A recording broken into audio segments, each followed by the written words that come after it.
In the name of the Father, and the Son, and the Holy Spirit. Lord our God, during these uncertain, anxious, and stressful days throughout our world, we know that you are the rock that does not move. You are our refuge, our fortress, the one we turn to each and every day to keep our equilibrium, to find our peace that passes all understanding, to find comfort, strength, and direction and inspiration. During these uncertain days, Lord, we pray that you look down upon all of our students and our beloved school, from our president, George Cantonis, to the dean, Father Maximus, to all our faculty, but especially come down upon all the students and their families. Protect them, keep them in your care. Surround them with your holy angels to guide them each and every day. Bless these students as they prepare to complete their time and education at Holy Cross and to go out to serve you as faithful ministers. Guide them and bless them. And Lord, we pray also for Bill, our speaker, that you may continue to enlighten him, fill him with your spirit, use him as an instrument in your hands. In humility and in love, guide him to use all the talents that he has to glorify your name. And Lord, finally, we just pray for the world around us, all those who are suffering from the coronavirus, for those who are living in fear of that virus, for the family members who have lost loved ones, for the souls of those who have died. We pray also for the frontline workers, the doctors, nurses, caregivers, and all those who are on the front lines. Protect them and continue to give them strength to serve and to help others. Into your hands we place our lives. We ask for your blessing. Have mercy on us and keep us in your care. Amen. Well, Father, thank you very much. I'm honored to be here with all of you. And I'm going to share the screen, and hopefully y'all will be able to see the full-size presentation of what we're going to talk about today, which I've affectionately entitled "Some Things You May Want to Know Before You Go to Your Parish That You Might Not Have Already Learned." Some of this may be old hat for you, but I really want to begin with the beginning.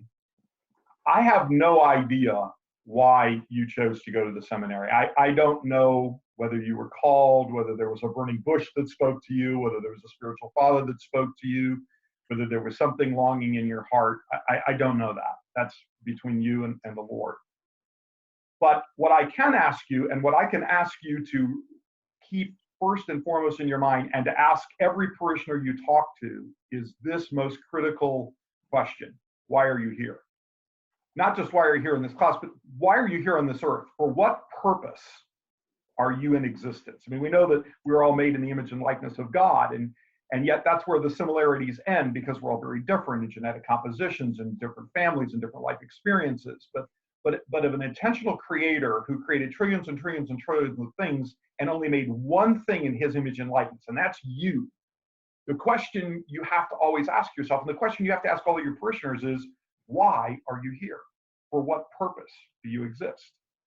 And in the course of doing that, there'll be a variety of different answers that you'll come to over the course of your lifetime. And ultimately, hopefully, you'll find what I really think is the main principal reason for your life, and it's what I call your stewardship calling, that which you were called to do with all the gifts that you were given.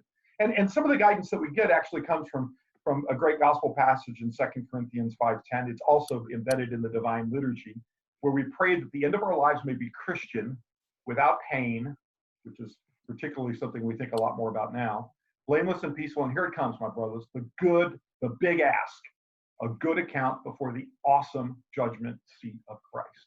See, this is one of the things that differentiates us as Orthodox Christians from those who are not Christians. We know we will live forever. That is a settled issue. The only question is, will we like where we are? And it is the course of the choices that we make in our lives, the decisions that we make, the way we live our lives, that help provide us the opportunity to present ourselves with a good account before the awesome judgment seat of Christ. Now, the truth of the matter is none of us really know exactly what that's going to look like when that day comes.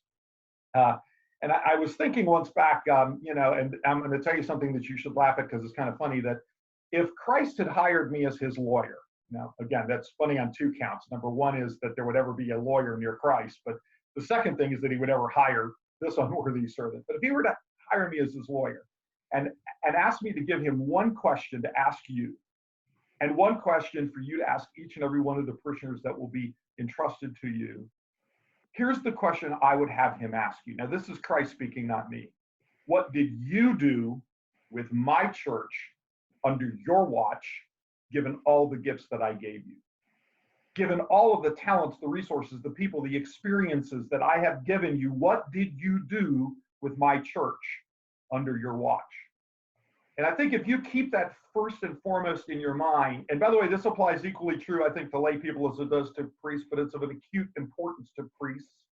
If you continually ask yourselves and think of yourselves as having this accounting, not in the punitive sense of, a tough, difficult boss, but of someone to whom you really want to show that you have taken the extraordinary gift that he has given you in his church and the extraordinary extra gift he's given you as a leader of that church, the leader of the faithful, the chief shepherd of your flock, then you should ask yourselves, what am I doing with all the gifts God gave me for his church? Now, I like to think that sometimes things are a little bit simpler than we sometimes make them. And I think actually Christ gave you your job description in what I call the 3 C's. Christ's 3 C's, simple priest's job description. Now, you'll also recognize that I think this applies to laity also, but let's focus on you all. And I think there's 3 C's that you keep in mind. And if you will continually focus on these 3 C's over and over again, you'll find the right answer in terms of what you're called to do. The first, of course, comes from John 13:34. We call it Christ's great commandment, that you love one another as I have loved you. And of course, in the context of Scripture, we didn't really fully understand, the apostles didn't fully understand what he was talking about until a little while later when he would actually give his life for them. And in that context, you are asked to give your life, not just for your family, which of course you should do, but for everybody, that you be prepared to love someone with such intensity, with such greatness, that you're prepared to do whatever you can for them. And I think that's the first part of any Christian's job description, but it's acutely important for clergy, that you love one another. And we're going to talk a little bit later about even loving the ones that are hard to love. The second C that Christ gives us is what I call his great charge, and we find it at the end of Luke 10:37. For those of you that may not be remember, that's of course the end of the parable of the Good Samaritan. And it's in that context after he describes what is unthinkable. Now, you all know this because you're theologians. You know that it was absolutely unthinkable to the Jews that there would be somebody in a story called a Samaritan who would have had any contact, physical or otherwise, with this Jewish man that was laid bare on the side of the road and injured. And yet, it is this Samaritan that ends up being the hero of the story, which was absolutely scandalous to a lot of the Jews. And in the end, in the answer to the question of who is my neighbor, he says, we are all your neighbors, and you are to go and do likewise. And that's your second charge, to go and help others, to go and reach out, to go and take care of those, including some that may not be like you and may not be like the people that your people like, and you may not even like. But that's the second part of the job description. The third part is, of course, what we know is the Great Commission, to go and make disciples of just the people that you like from your village and nobody else. Well, that's not exactly what he said. What he said is to go and make disciples of all nations. And all 3 of these things are in and of themselves almost impossible job descriptions. To actually love everybody, including the people that don't love you, to go and serve and do likewise to others, including those that don't like you, to go and make disciples of all nations, including people unlike you. And yet, that is exactly what the Lord has defined as your job description.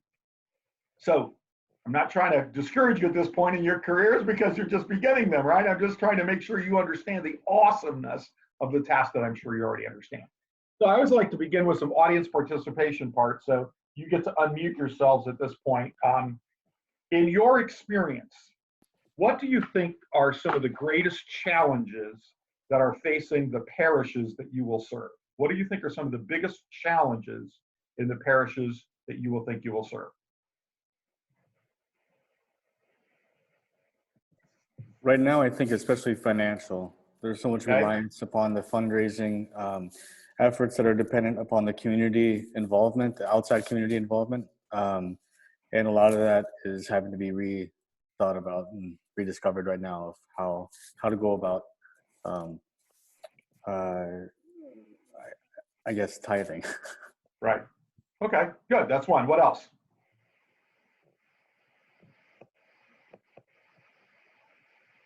Father, you didn't tell me that you had a very shy group of seminarians here. You Yeah, I told me know. the I said opposite. that. I said that. In fact, the students would speak a lot, so I'm not sure That's what what I they're doing. thought. I think at the parish I'm serving, a big challenge for us moving forward is the ethnic cultural component. Okay, very good. And Excellent. I'm by no means an anti-Greek, anti-culture. I just see it as a challenge. No apologies necessary. Andrew, did you have your hand up? You have to unmute, my friend. Here we go. I suppose I don't know how to phrase this other than there's a deficiency of teleology in our society. People are living their life on a day-to-day basis instead of living with a sense of purpose and direction. Right.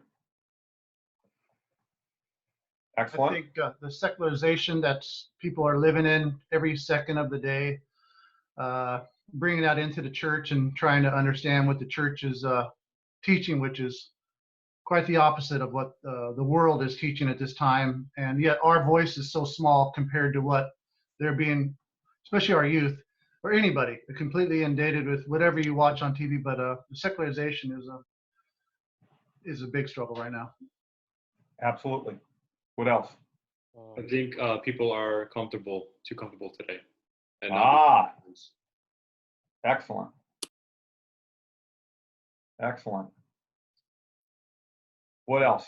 From what I see in my parish, retaining the youth, especially those who go off to college, bringing them back into the church. Absolutely. Okay, excellent. What else?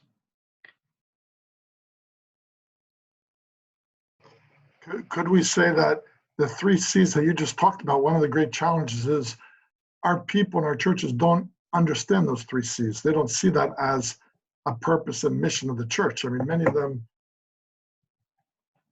aren't looking at that as something central. Absolutely right.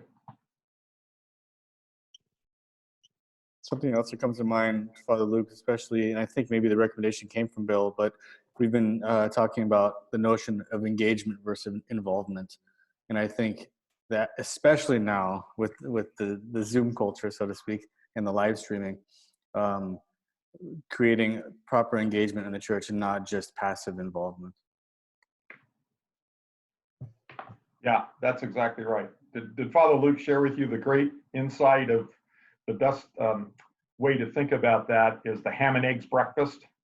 Did he share that with you? I don't know if you heard that one. Okay, well, in the ham and eggs breakfast, the chicken was involved, the pig was committed. So just let that settle in on you for a second there. That's great wisdom you won't hear from the fathers of the church. What else? Any other challenges that you see in the parishes? Because every one of these things that you have mentioned are absolutely spot on. And part of the reason I wanted to do this is to not only allow you an opportunity to start getting speaking, because I want to encourage you to interrupt at any point and ask questions. You can raise your hand or you can drop off to the chat room, whatever you want, but also to make sure that I was going to cover at least at some point all of the issues you raised. Anything else that you want to add to the list? All right. Well, I'm sorry, Father. No, we just want to welcome Gabriel came into the class. So Gabe, can you hear us? It's good to have you. We can't see you, but it's good that you're here.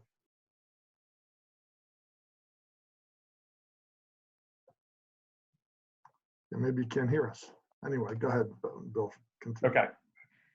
So I would say that everything you've talked about is spot on, and we're going to actually cover that at some level in the short period of time that we have available to us. But I can actually give you what is the biggest challenge that your church is facing in just in a formula basis. And that's the answer to the question. And I'm sure this is something that you covered in your seminary classes. So are there any questions about that, or can we just move on? Okay, so for those of you that were not science majors, that is actually a live formula. I was doing a program once up in the Midwest, upper Midwest, and actually somebody in the audience said, "Hey, I know what that is," and he was actually right. This is actually the formula for entropy.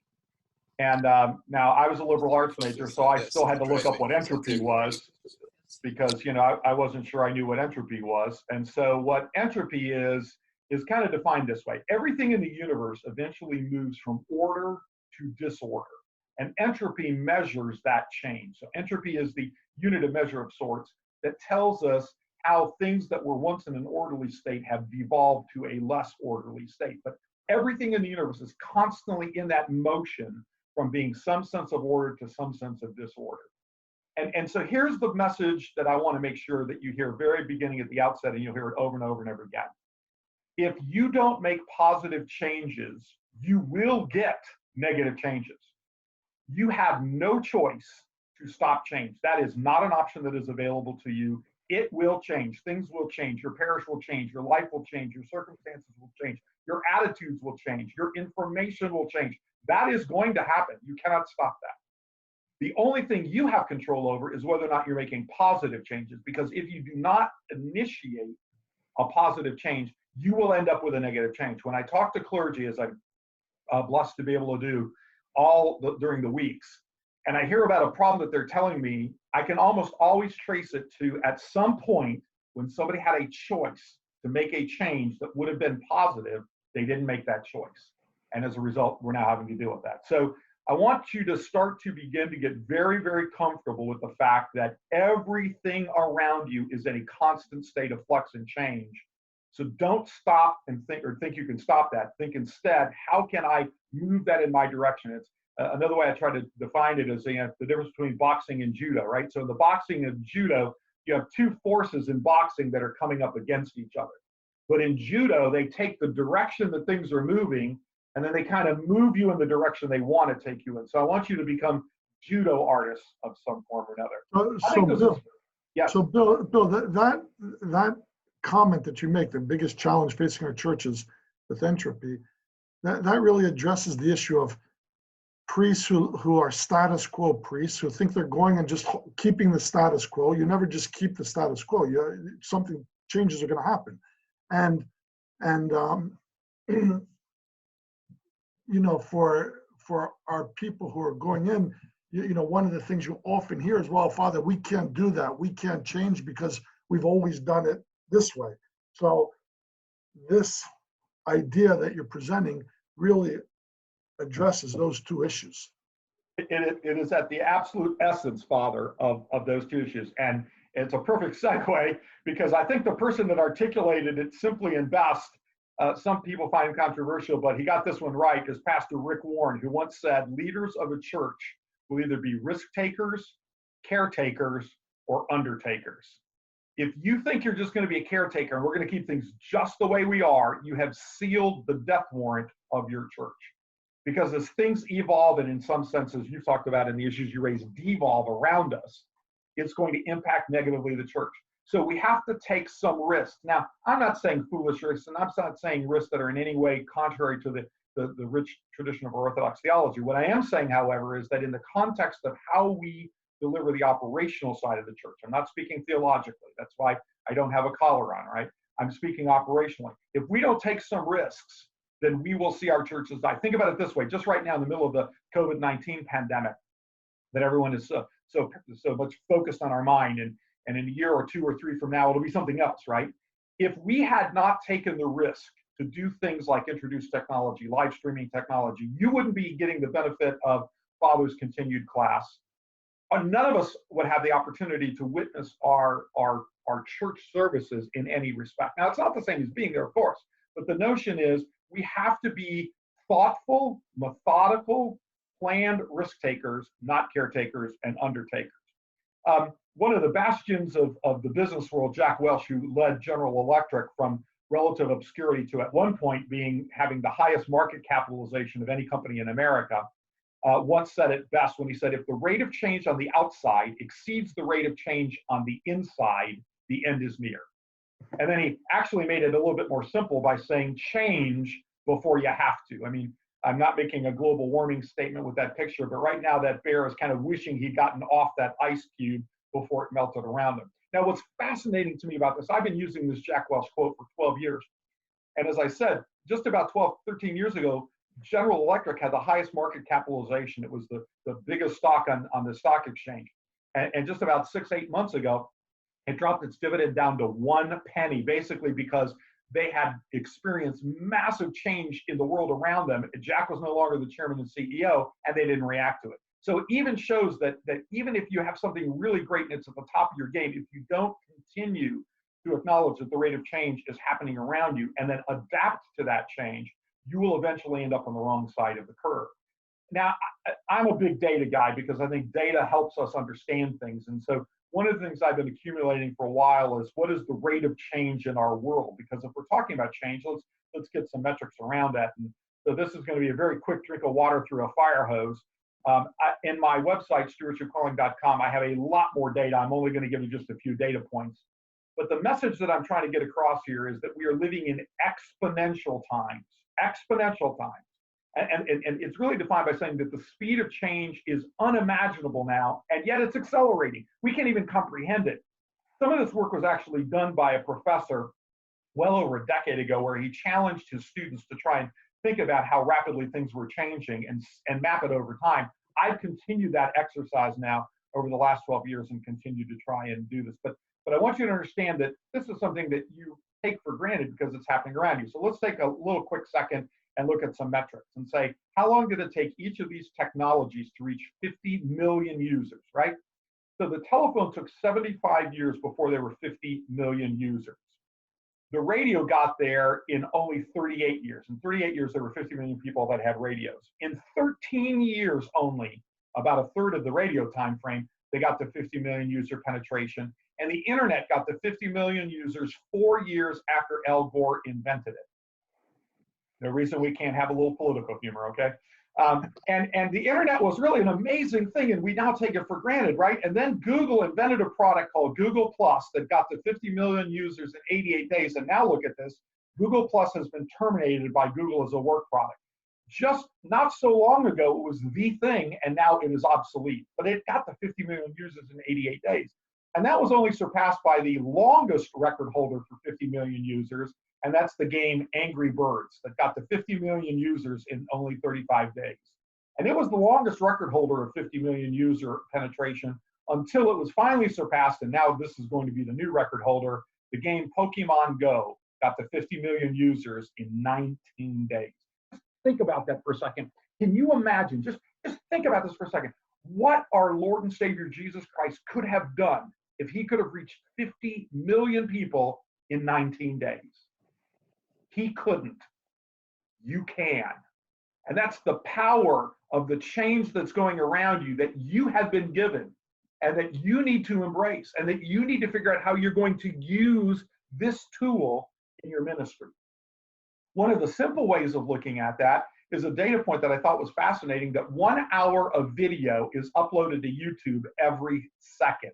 Now, this data was before COVID-19. We'll see what the numbers are post-COVID-19. But I want you to think about that. An hour of video content has just been uploaded to YouTube. Another hour of video content has been uploaded to YouTube. Another hour of content has just been uploaded to YouTube. While we're talking, there's all this massive amount of information and data and videos being uploaded to YouTube. Now, how much of that do you think is good, Orthodox Christian, proper content versus the wide array of other things that we will all confess to having seen at some point in time? This is, again, a powerful and amazing tool that's available to you that we need to use. If the recording of this program works, I will upload this up to the YouTube channel that I have and make it accessible to you so you can go back and look at it. One last data point, there's so many more I can give you, but in 2005, 1 out of 8 couples that were married in the United States met online. 1 out of 8 couples actually met online. The latest data that I've seen that updated is 2013. We're up to 1 out of 3 couples in the United States met online. Now, for Father Luke and I, us dinosaurs, this is just like an anathema. This is, how could this possibly be? You had to go to a church event or to a YAL event to meet your wife and whatnot. And yet, this is the way things have happened in just a short period of times of our lives. I can give you a lot more data. I'm not going to do it right now. I think you got the point. We are living in exponential times. And so the question that you have to ask yourselves as clergy and even as laity is, what does this mean for our parish and our parishioners? How can we use the change? We can't stop it. It's going to happen around us. How can we use it for our benefit? So one of the questions I always like to ask is, what's it look like where you might go next to work? Or put another way, how are you doing at preparing yourselves a good account for the awesome judgment seat of Christ? Now, when I first started my traveling ministry about 12 years ago, almost 13 years ago now, I discovered something that was absolutely amazing. Every Orthodox parish I went to, they knew everything. Didn't have to bother to tell them everything. They knew all the answers. They were already in place. And so I started asking them, well, where'd you come up with that information? And what I found out, it was basically based on their own experience. So I decided there had to be some real data out there. Let's actually get some real data and let's take a look at it. So let me give you what your report card looks like for the churches that you are going to start pastoring. Now, this isn't your report card yet. This is the report card you are inheriting. This is the starting point. I share this with you to let you know that in a year from now, what happens to this report card is on you. In 2 years from now, it's on you. In 3 years, it's on you. In 4 years, it's on you. But now, you can just look at this passively and say, well, this is what I've inherited. So let's look at it in three components: spiritually, financially, and numerically. So how are we doing spiritually? Now, all of this is real empirical data. This is not anecdotal data. This is not my opinion. This has been verified by bona fide empirical sources that meet the rigor that you would expect for this kind of work. But I'm just going to give you the Bill Marianis CliffsNote version. The data is at the bottom of these slides. By the way, this entire deck is uploaded for you, so you can download it if you want to after we're done. 47% of adults who were raised in the Orthodox Church have left it. 47% of us cradle Orthodox Church who were raised in the Orthodox Church have already left the church. We've lost 50% almost of our cradle Orthodox. We can kiss our youth goodbye. Now, depending on which of the bona fide sources that you look at, the order of magnitude of the problem gets to be different. But generally speaking, millennial youth, those between the ages of 18 and 29, are over 2.8 times more likely than their adult parents to be unaffiliated with the church. According to the Pew Forum that you see on this chart, between 30 and 34% of millennial youth claim no religious affiliation. The very respected Public Religion Research Institute's data is actually a little bit worse. They suggest that 39% of millennial youth claim no religious affiliation. Now, let me stop right here to tell you why this is absolutely got my hair on fire. I will confess that some of us old folks, when we went off to college, we may have put our Orthodox faith on hold a little bit. We still claimed ourselves to be Orthodox Christians, and we would obviously go to church whenever we got back home, and sometimes we would go when we were in college and stuff like that, but we were never not Orthodox. We just weren't as regular attenders of church. But needless to say, when we got married in the Orthodox Church. When we raised our kids in the Orthodox Church. So we took a pause, we took a hold a little bit, but we didn't leave it. What this data says is very different. These are saying these youth are nuns, not the wonderful ladies with the black hats, but NONES. They claim no religious affiliation. In other words, they have repudiated the religious tradition in which they were raised. Now, what concerns me most is when we look, and we won't know this for another 10 or 15 years, when these young people reach the age of kind of middle age, if you will, whether or not they come back again or not. But one would suggest that different from those of us that took a pause to those of us that actually said, we're out of here, we're done, this is potentially really devastating. Okay, so let's review. We've lost half of our adults. We're losing our youth at a rate 2.8 times faster than we've lost our adults. So how are we doing with the ones we kept, plus all of the wonderful converts that we've recruited? Well, what the data tells us is that only 21% of Greek Orthodox adherents regularly attend church on Sunday. Only 1 in 5 of those that claim to be Greek Orthodox. I'm not talking about the ones that left. I'm talking about people that still claim to be Greek Orthodox. Only 1 in 5 regularly attend church on Sunday. Now, if you look at the chart below, what you'll see is it does vary by jurisdiction. I was just blessed to interview Metropolitan Gregory of the Carpatho-Russian Church. He's actually Greek Orthodox, but he's the presiding hierarch of the Carpatho-Russian Church. And he was bragging that the Carpatho-Russian parishes, they're at about 50% attendance. And he's right. And it drops down below. Now, if you look at this list of the major Orthodox traditions, what you'll quickly come to understand is that in the Greek Orthodox tradition, we are dead last. We are the bottom across all Orthodox traditions in the United States. It's 1 in 4, about 26% regularly attend church on Sunday. And the reason why it's so low is because we're the ones dragging it down, those of us in the Greek Orthodox tradition. Okay, so to review, we've lost half our adults. We're losing our kids at a rate 2.8 times faster than the adults. And of everybody we kept, plus all the converts we recruited, only 1 in 5 are regularly attending church on Sunday. So we started asking him why, and we got 2 very different sets of answers. One set of answers from the Cradle Orthodox and a different set of answers from the intentional converts. And one of the follow-up questions we asked is this one. And I want you to think of the answer, but don't say it out loud because Father Luke's watching and you know he might grade you accordingly, right? So here's the question we asked them.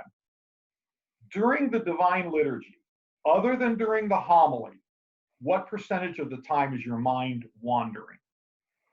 Other than during the homily, because somebody's actually looking at you and talking to you, during the Divine Liturgy, what percentage of the time is your mind wandering? Now, it could be because your kids are crying or the kids next door are crying or you see Skur over there and, oh, there's Maria and she's going through something, or maybe you've got something going on in your life. There may be a variety of different good reasons.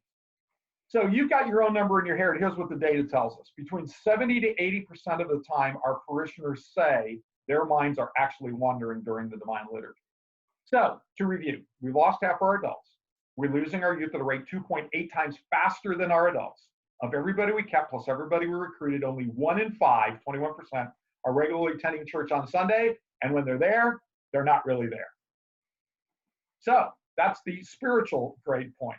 So how are we doing financially? Let's take a quick look at the financial side of the equation. Again, the sources are always at the bottom of the slides, and I encourage you to fact check.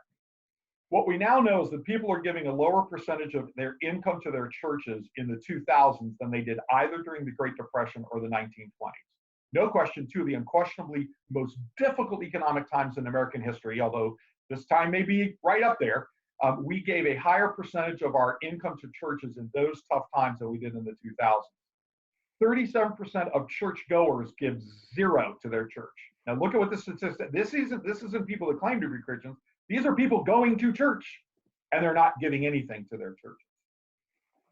Orthodox Christians in the United States, and this is absolutely validated data, you'll hear a variety of different versions of this, but here's the most accurate, are in the top third of annual income. When we look at the annual income of those people within the Orthodox churches, we are in the top third. Unquestionably, no question about it, we're in the top third. Unquestionably, no question about it, we're in the bottom third of giving to our churches in the form of our annual financial stewardship. We do not have a capacity problem. We do not have an income problem. The old joke that circulates in church world is the priest comes out and says, I've got good news and bad news. The good news is we have all the money we need. The bad news is it's still in your pockets. And that's very much the reality of our experience. Now, let me kind of really drill down to one thing that is a real source of aggravation to me. And actually, it was alluded to by those of you that talked about one of the biggest challenges being youth. So this is the question that I pose parishes all along. Let me give you some data, and then we can have the conversation.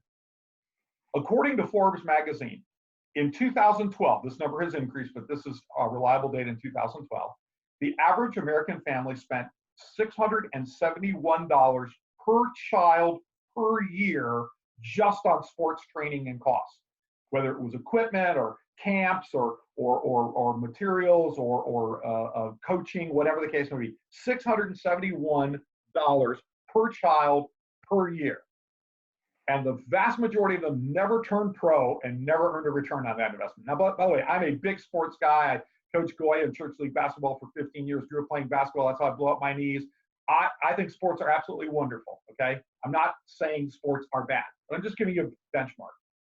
Activity Hero then said, well, what about all the rest of the enrichment things we're doing for our kids, whether it's dance or music or theater or language or camps or whatever the case may be?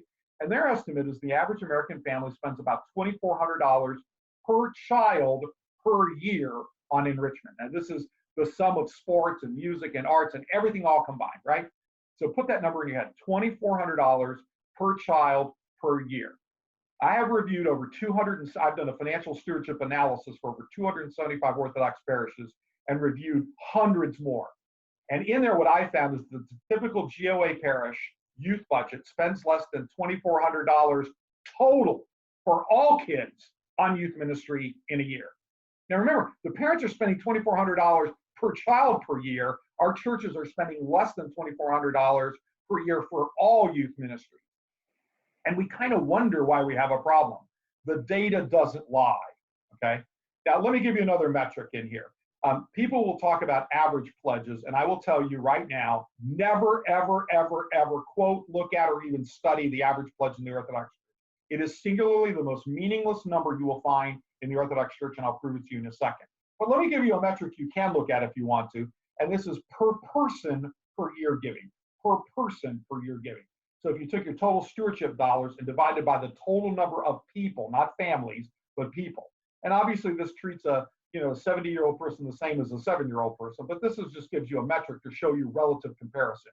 Now, the U.S. Christian average is $880 per person per year.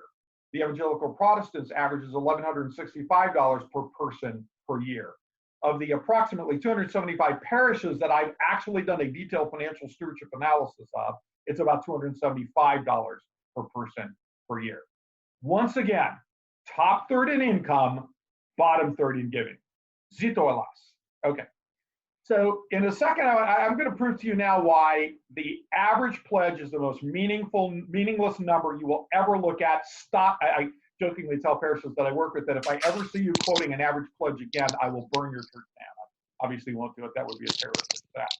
So average pledges are misleading. The median pledge is the better number to look at. Now, for those of you that's been a while since you've been in your math class, what you'll find out is that your median is the one in the middle. If you look at the little picture on the bottom there, right? There are half as many that are higher than that number and half as many that are lower. So for any array of numbers you look at, if you put them from highest to lowest or lowest to highest, look at the one in the middle, that's your median, okay? So let me prove to you why this is so critically important or more important than in an Orthodox church. If our church only had 3 donors, one that gave us $1, one that gave us $2, and one that gave us $3,000, the total we would have raised is $3,003. That's pretty simple math. Now the average is calculated by taking the total and dividing it by the number of people that contributed that. So 3,003 divided by the 3 donors would give you an average of 1,001, and you'd feel really good about yourself. But notice what the median pledge is. The median pledge is 2. So that means that half of the people are giving you $2 or less. And the reason why this happens in Orthodox parishes is because big donors skew averages.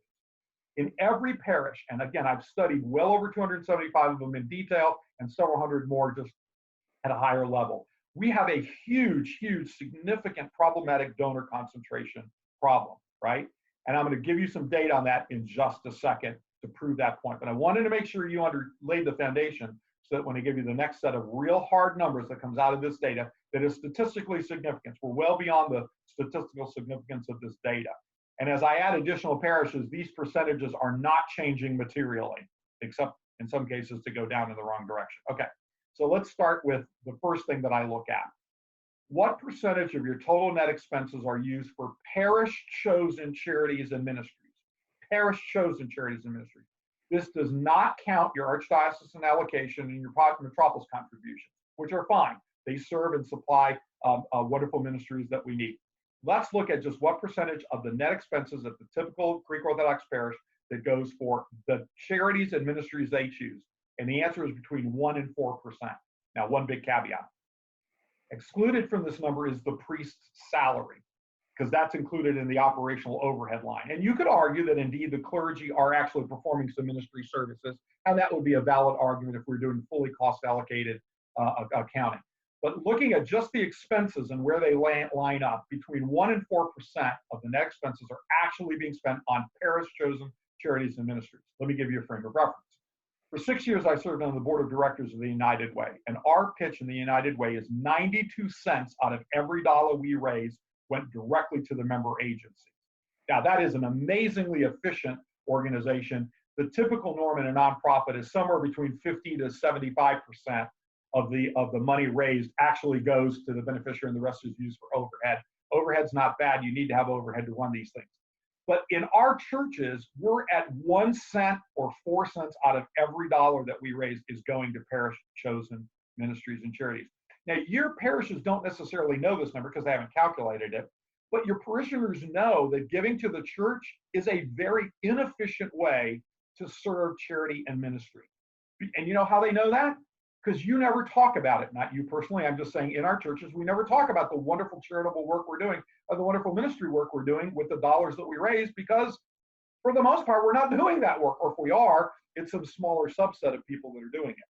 So what I'm telling you here in this very important metric is that we are underspending our dollars on parish chosen charities and ministries, and that is having a negative impact. Now, in a second, you'll see that the issue is not because we're bad in terms of our charitable intent. We don't have an expense problem.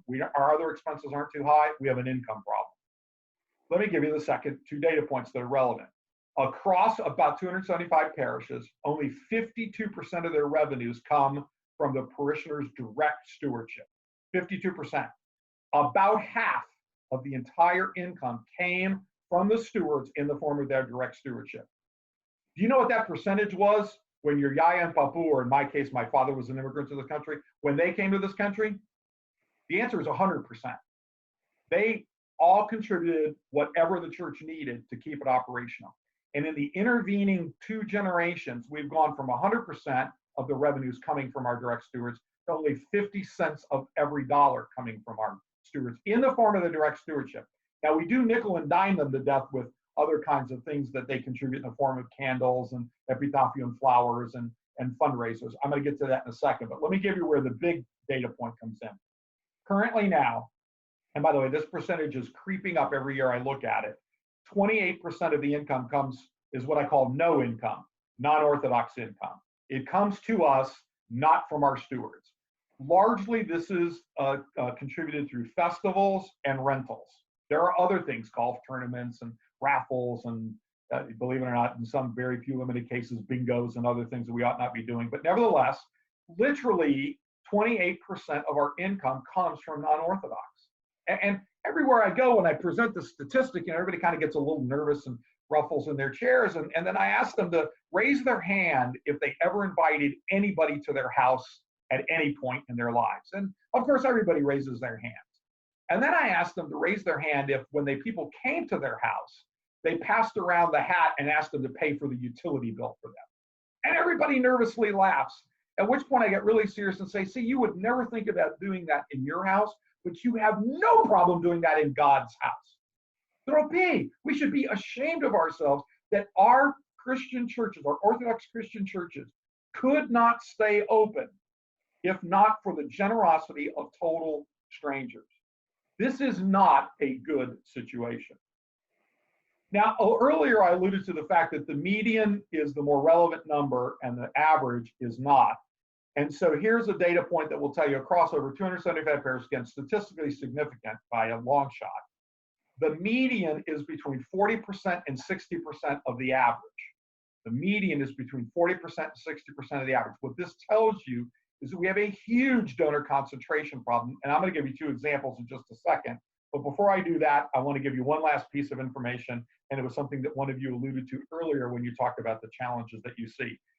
We know that scripturally we are called to tithe. We know that St. John Chrysostom reinforced that. We actually, if you bow to the study of the Uniform Parish Regulations, and why you would do that, I don't know, unless you're a lawyer, you would see that even in our Uniform Parish Regulations, the recommended giving is the tithe. So how close are we to being a tithing parish? Well, in the over hundreds of parishes that I've served in performing financial stewardship analysis, and by the way, I'd be happy to do it for your parish when you get there. Everything I do is free, so there's no cost associated with this, and the information is kept confidential, except for me to anonymize it and aggregate it. But I asked them to give me the tax returns of all the parishioners. Surprisingly, no parish has ever given me any tax returns of their parishioners. So I don't really know exactly how much income people are earning. So I have to use some proxy numbers to try and determine how good are we at being a tithing parish. And in a second, I'll show you where those numbers came from. But here's the bottom line answer. In a typical Greek Orthodox Archdiocese parish, we are giving about, median to median, 0.5% to 0.8 of 1% of our income. Not 10%, not 9, 8, 7, 6, 5, 4, 3, 2, not even 1%. Between 0.5% and 0.8% is the median percentage of giving in most of our Orthodox parishes. Now, to be sure, there are some that are tithing and some that are doing better than others. And we'll talk about that in just a second. So let me give you one example. This is an actual example. I've completely anonymized the parish, so you won't be able to figure out where this came from. This was the mean median analysis that was done for a particular parish. Now, if I had told you which parish this was, and you knew that parish, you would say, wow, this is one of those really great parishes.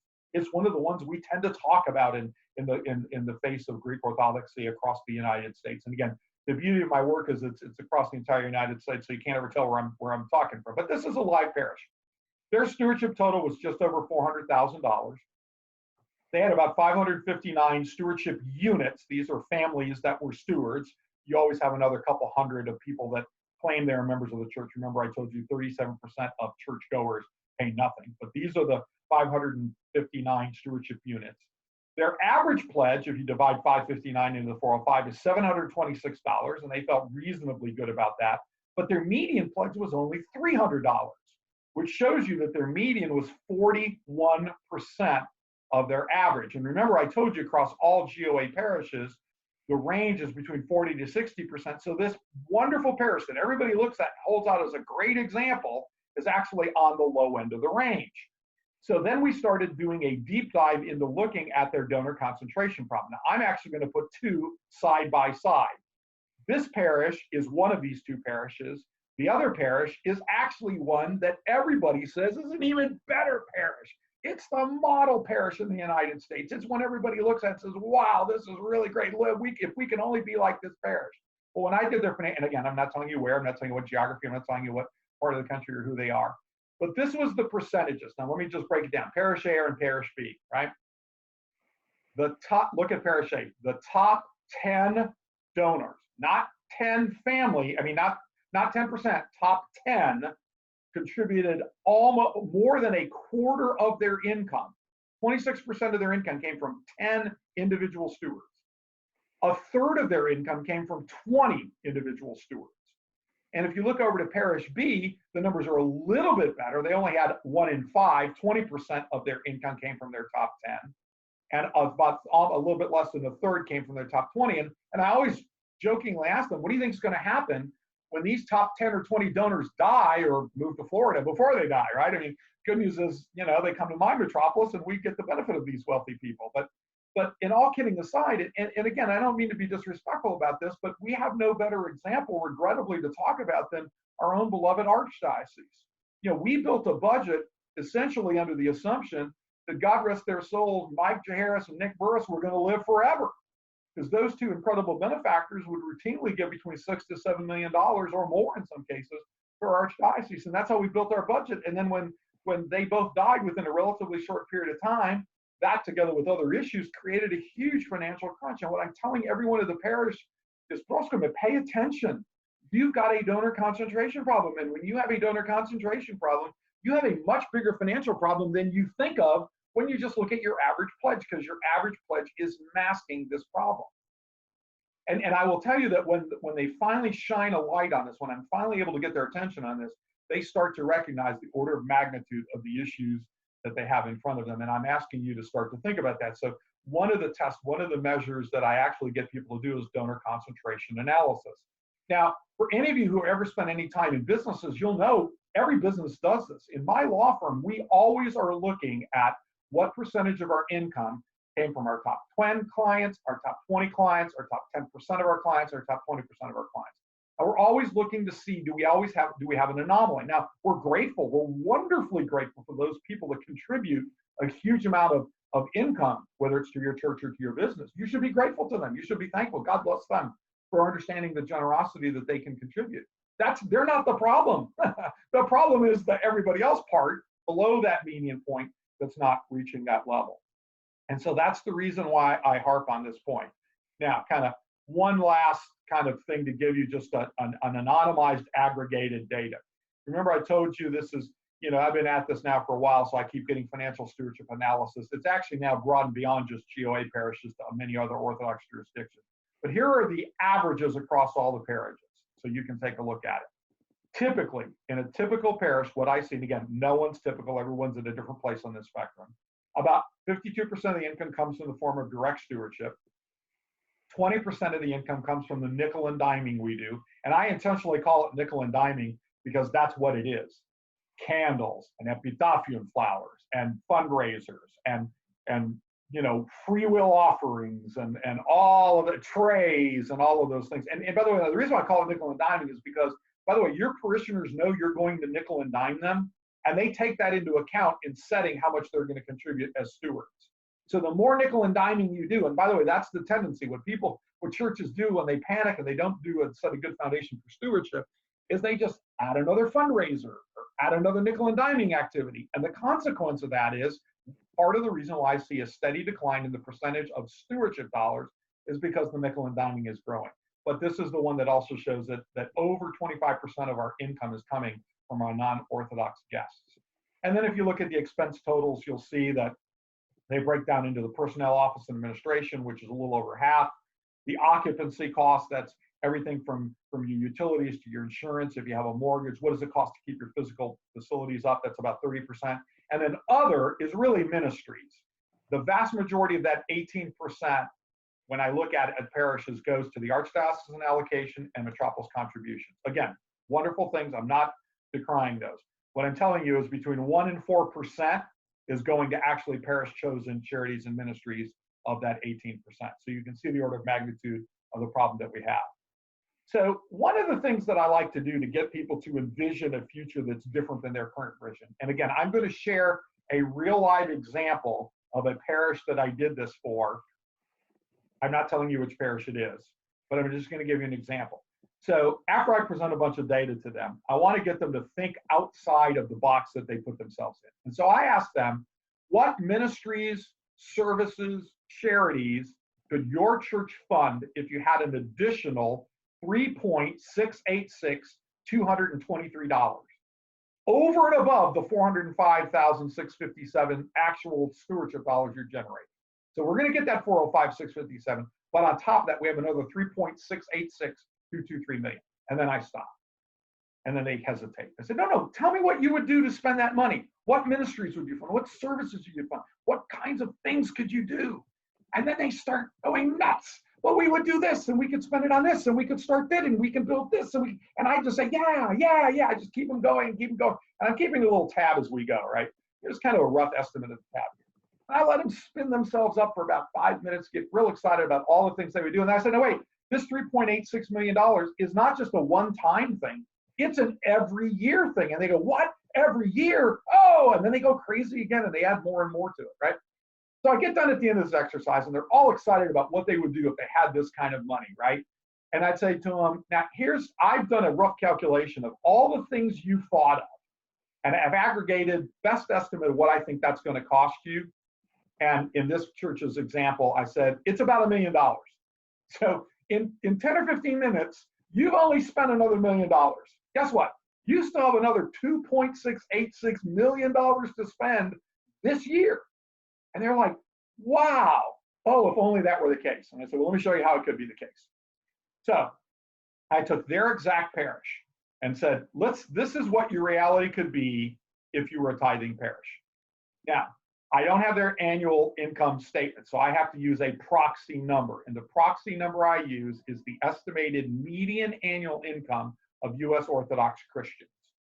Now, if you look at the footnote on the bottom here, you'll see where that data came from. From the census, we can aggregate annual income from Americans who claim any extraction from these countries. That could be 1 generation, 2 generations, 3 generations, 4 generations away. And you'll see that, it ranges from the Russians who have Americans who are of Russian extraction have a median income. Remember, that's the halfway point. Half of them are making more than this. 77,841, all the way down to the low end with the Yugoslavians, which is 63,765.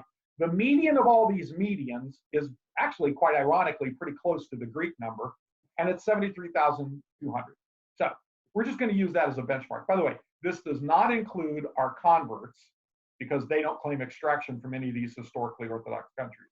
But I'll explain to you why. When people point that out, I go, you don't want me to put that number in there because this is going to make it look even worse for you.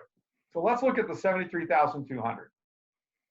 If everyone tithed, they would be giving 7,000. If they all made the median and they all tithed, they would be given $7,320. Now remember, half make more, half make less.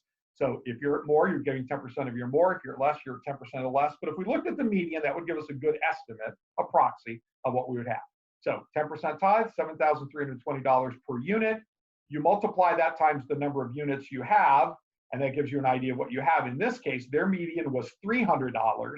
So this is how I was able to calculate that on the average, it looks like their parish is at 0.4% of proxy median income. They're not even at a half of 1% across the spectrum of median income. So what I did was I then took their 559 stewards and multiplied it by $7,320. That gave them a total stewardship annual income of $4,091,880. When I subtracted from that the paltry $405,000 that they were actually raising, that's how I got to the 3.686223 million more. Do you understand the math of what I'm doing here? I want to make sure you understand this, because you can actually do this at every one of your parishes. And so the moral of the story here is really that if we became a tithing parish community, the order of magnitude, because of the income that is available to us, would so massively increase that there would be no end to our ability to achieve all three of those C ministries that the Lord instructed us to do. From being able to love each other and serve each other and make disciples of all nations in a much more robust way than the 1 to 4% of income that our expenses we're actually expending. And this is a point that I cannot stress strongly enough. But you don't have to listen to me. We can look at the Gospel of Luke and understand that if we are untrustworthy about worldly wealth, who will trust us with the true riches of heaven? To me, when I first confronted this scripture passage, it was the most indicting thing that I had ever read. Just the notion that if I am not being a good steward of the incredibly wonderful gifts that the Lord has given me, however many few, but they're still wonderful in our culture today. I've got a daughter who lives in the jungles of the third world, and every time I start to complain about things and whatnot, she just smiles and she says, "Dad, first world problems, okay?" So when we look at the robust, beautiful joys that we have available to us, are we being good stewards? Okay. So we've assessed our spiritual health as being in a really bad situation. We've assessed our financial health. So how are we doing numerically? Well, Pee-wee's face will tell you everything that you need to know on it, but let me give you some data to demonstrate this. Now, this is data from 2010. It may not be 100% accurate, but it's the best data we have available to us. This gives you, in a very condensed fashion, the number of Orthodox Christians by jurisdiction, okay? And it's the top 10 are actually listed, and then there's an additional 5 that we add to it. And so if you look at it, the GOA claimed about 476,000 Christians. It's not the 1.5 million that we have been stating since Father Luke and I were young, okay? It's about a third of that number. Now again, even if this is wrong by 10 or 20%, order of magnitude, this is probably the right number. It's about 500,000. If you looked at all 15 Orthodox canonical jurisdictions together, it's only about 815,000 in the United States. We and the GOA across US Christians, there's about 246 million Christians in the United States. We represent 0.19%. We are a rounding error on the face of Christianity in America. Now, just let that settle in for a second.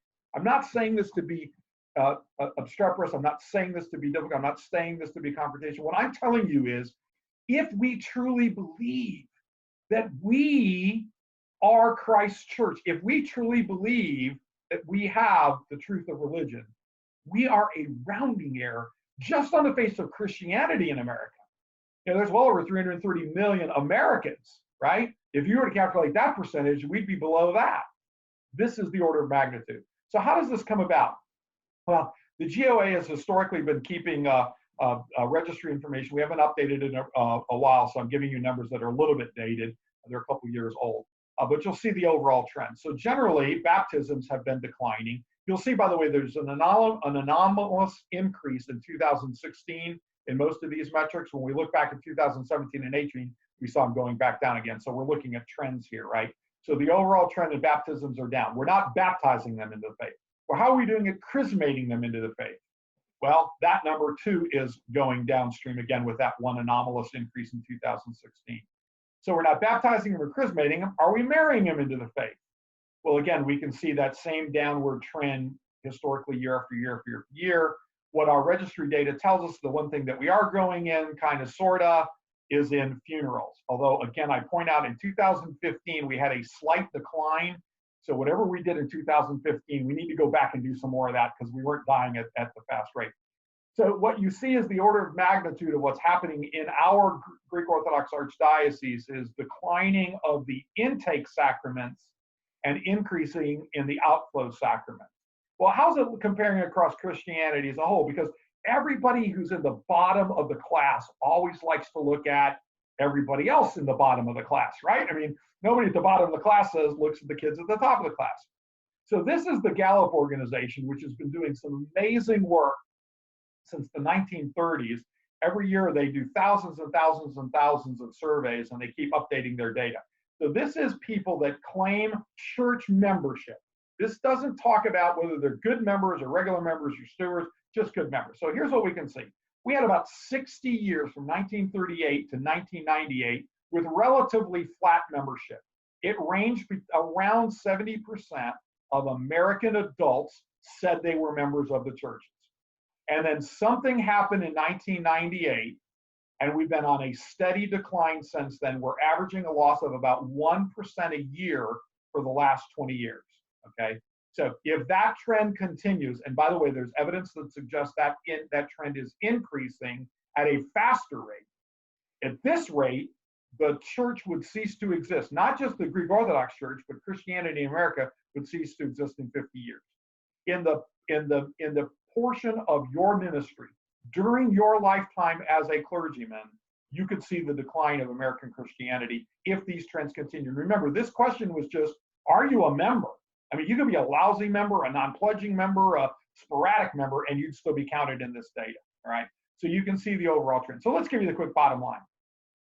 Church membership is declining in traditional Christian churches. Church sacraments are declining. Church contributions are declining. Church member spirituality is declining. Church relevance in American society is declining. Church stewardship is declining. And church attentiveness during services is declining. But church disengagement by our youth is increasing. Church member deaths are increasing. And our dependence on festivals, raffles, and fundraisers is increasing. These are facts. They're not opinions. I don't like telling you the facts, but facts is facts, as we say. You can only come from one conclusion on the basis of this hard, reliable, empirical data. The status quo is not an option. You cannot embrace doing what we've been doing anymore because the results have been horrible. Now, some of you are feeling in the context of this situation like Kramer that your mind has been blown. I'm hoping that more of you will join me in the way I feel. My hair is on fire over this. I cannot take this. Every day, the thing that depresses me the most is this reality that we have allowed to exist in Christ's church. Not Father Luke's church, not your church, not my church, not Archbishop Peter Forrest's church, although it is all of our churches. It's Christ's church. That's the situation we've allowed to exist. And C.S. Lewis put it best. I mean, he said, if Christianity is false, is of no importance, and if true, of infinite importance. The only thing it cannot be is moderately important. So we have to decide, which is it? Is it true or is it false? And if it's true, then it's the most important thing or one of the most important things we have to address. And if it's false, well, then let's save our breath for cooling soup and go on to something else. But my brothers, I hope that you're understanding the order of magnitude of the challenge that you are inheriting. I, on behalf of all people of my generation, want to apologize. I want to apologize for the lousy job we have done at passing on to you Christ Church in the condition that we passed it on to you. But that's just the reality of what it is. It's now upon you to take us to the next level. Now, one of the things that has happened over time that some people look at as a challenge, and frankly, I see as one of the greatest opportunities, is something that it took a while for me to understand is the demographic makeup change that has occurred. And this has been dramatic over the last 15 years. We kind of were fairly stagnant and a lot more homogeneous for the majority, for the first 85 years or so of our existence. But in the last 15 years, we've seen a massive increase in the demographic changes in our churches. So when you're doing change over time, you have to map it on an XY axis. On the Y-axis, I'm mapping passion for the faith, or understanding the faith. The higher up the curve you are, the more you understand your faith, the more passionate you are in your faith. The X-axis is what I call accident of birth, and I'm not talking about that accident of birth. So let's put some terms behind it. The first group of people are those that are born Orthodox. We call them cradle Orthodox. As it turns out, we now have two, not one, but two very different groups of Orthodox Christians that are cradle Orthodox in our churches. We have incidental cradle Orthodox, I'll define terms in a second, and intentional cradle Orthodox. Again, I'll define terms in a second. On the second side of the church you're going to go to, we have what we call those that were born non-Orthodox, what we call converts. As it turns out, we now have two, not one, but two different categories of converts in our churches. We have what I call incidental Orthodox converts and intentional Orthodox converts. Now let me define terms. Every cradle Orthodox enters as an incidental cradle Orthodox. We had no idea what it meant to be Orthodox. We were babies. Our parents and our godparents made that decision for us. We had no idea what it meant. We had no idea what the traditions were. We had no idea the history. We had no idea what scripture was. We didn't know anything about our faith. The bad news is the vast majority of cradle Orthodox have remained relatively in that box, only marginally increasing our passion for an understanding of the faith. Now, there are some of our cradle Orthodox that have gone on the intentional journey to actually become intentional cradle Orthodox. They know what it means to be an Orthodox Christian. They practice it. It is an integral part of their daily lives. But it is relative to the number of cradle Orthodox, it's a very small percentage. Now let's flip over to our converts. We have nominal converts that enter our church largely through interfaith marriage, right? You have an Orthodox spouse and a non-Orthodox spouse. The Orthodox spouse wants to get married in the Orthodox church. The non-Orthodox spouse could care less. They could be a Shriner, they could be an elk, they could be a moose. I'll be Orthodox, fine. Yeah, whatever makes you happy, honey. And they don't really understand the faith or care for it. It's just they're doing it as an accommodation for their spouse.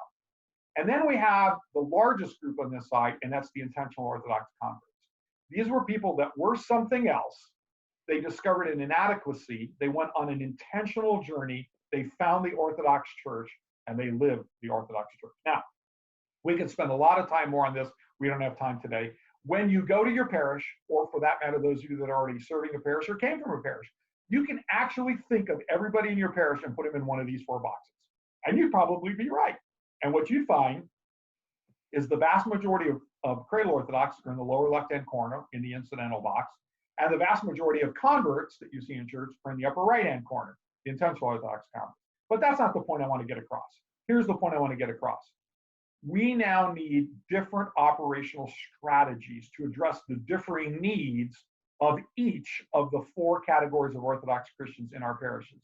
You see, when Father Luke first started his ministry, when people in my generation first started working in church, we were very homogeneous. We didn't need to have four different strategies. We didn't need to have four different ideas and approaches and methodologies. We were pretty much all homogeneous. Now the problem is ministry just got 4 times harder because you can't just do one thing. What we now know is that one size fits all fits no one. Let me say that again. One size fits all teaching fits no one. One size fits all programs fits no one. One size fits all ministries fits no one. Each group needs something different. And the way I like to articulate it is everyone is Bartimaeus. In their own way, we are all blind. And your job as a pastor, your job as a faithful descendant of the apostles of Jesus Christ is to help them see. Your job is to figure out what it is about what they're doing that is causing them to not see the truth, the way, and be the truth and the way. And the problem is your job just got 4 times harder than it did before. So when I present this data, what I typically see parishes responding to is what's known as the FUD response, F-U-D-D. And that's an acronym that stands for fear, uncertainty, and doubt and denial. These are the 4 big strategies that we see being implemented in our churches today. We're all in fear. We don't know what to do, so we stick our head in the sands or we just roll our eyes in doubt and denial. Because what we're looking for as the way to solve our church's challenges is the proverbial easy button. You know, every place I go, somebody says, well, tell me the one thing I can do to fix things. Tell me the one thing I can do to bring people's spiritual education higher or improve their stewardship or improve youth engagement. But that's not what Christ said the answer was. What Christ said the answer was is, if you don't take up your cross and follow him, you're not worthy of it. If you were looking for an easy job, you picked the wrong profession. This is the hardest work almost that exists out there in the universe. It is also, I would submit to you, and I'm not blowing smoke at you, the most important work that's out there. This is what is critically important. And the task that you have before you is to understand that the vast majority of people that you're talking to don't get it. And so that is why this is so hard, in addition to the normal difficulty. C.S. Lewis also put it very, very politely when he said, I didn't go to religion to make me happy. I always knew a bottle of port would do that. If you want a religion to make you feel really comfortable, I certainly don't recommend Christianity. This is supposed to be hard. So whenever your parish lady, your parish council comes to you and say, oh, Father, what you're asking me to do is so hard, the answer is yes, it's supposed to be hard. But nothing that is good is ever easy, or to achieve anything important never comes easy. You have to work hard to do it. So what is the answer? You're looking for an answer, and I'm going to provide you answer, great wisdom from one of the greatest, wisest human beings on the face of the earth. Of course, I'm referring to Pee Wee Herman, when he said, okay, let's get busy, y'all. I had to throw that in there because I don't think most of you are from the South, and so we have to have at least one presentation that I do that has the word y'all in it. As Father may have alluded to you earlier, by the grace of God, I started my journey about 12 years ago. I've now logged well over 324,000 miles. I've done presentations to over 500 parishes of every major Orthodox jurisdiction. And by the way, some other faiths that have asked me to do presentations for them. And I've completed financial stewardship analysis. I've conservatively said it's 250. It's now well over 275. I don't know what y'all do on your weekends, but this is not all 12 years of my ministry. This is just over about the last 5 or 6 years. These are the various cities that I have flown to and done programs or done things and activities in. And so that's kind of what my weekends look like until obviously COVID-19 grounded me. It's pretty bad when you're platinum medallion by August, because that's what my typical year looks like. Also, by the grace of God, I've been blessed to use a process that I adapted to church work, complete strategic plans that now cover over 25% of Orthodox Christians in America. Put another way, if you look at and just count the number of Orthodox Christians that live in metropolises, dioceses, national churches, or parishes that I've helped complete strategic plans for, it would be over 25% of all Orthodox Christians in the United States. Now, that shouldn't impress you. All that means is I'm old and I've been doing this for a while. But what it also means is that I have accumulated a set of statistically significant and verified data that tells us now with amazing accuracy what the challenges are and what we need to work on. Because up to then, we've been working on the anecdotal experience of what you faced in your parish or what your colleague faced in their parish. But now we have data that really tells us and confirms what the challenges are. What this evolved to was the creation of what I call the effective church model, the 4 dimensions of an effective church. As it turns out, all the data says there are 4 things you have to optimize to excellence in order to have the most effective parish. And it just so happened to be 4. I didn't create 4, it just is what is, okay? 2 of them are individual dimensions, 2 of them are institutional dimensions. The first of the individual dimensions is you have to have engaged disciples of Jesus Christ. These are intentional Orthodox Christians, people that understand their theology, are well versed in it, and are willing to practice it and live it.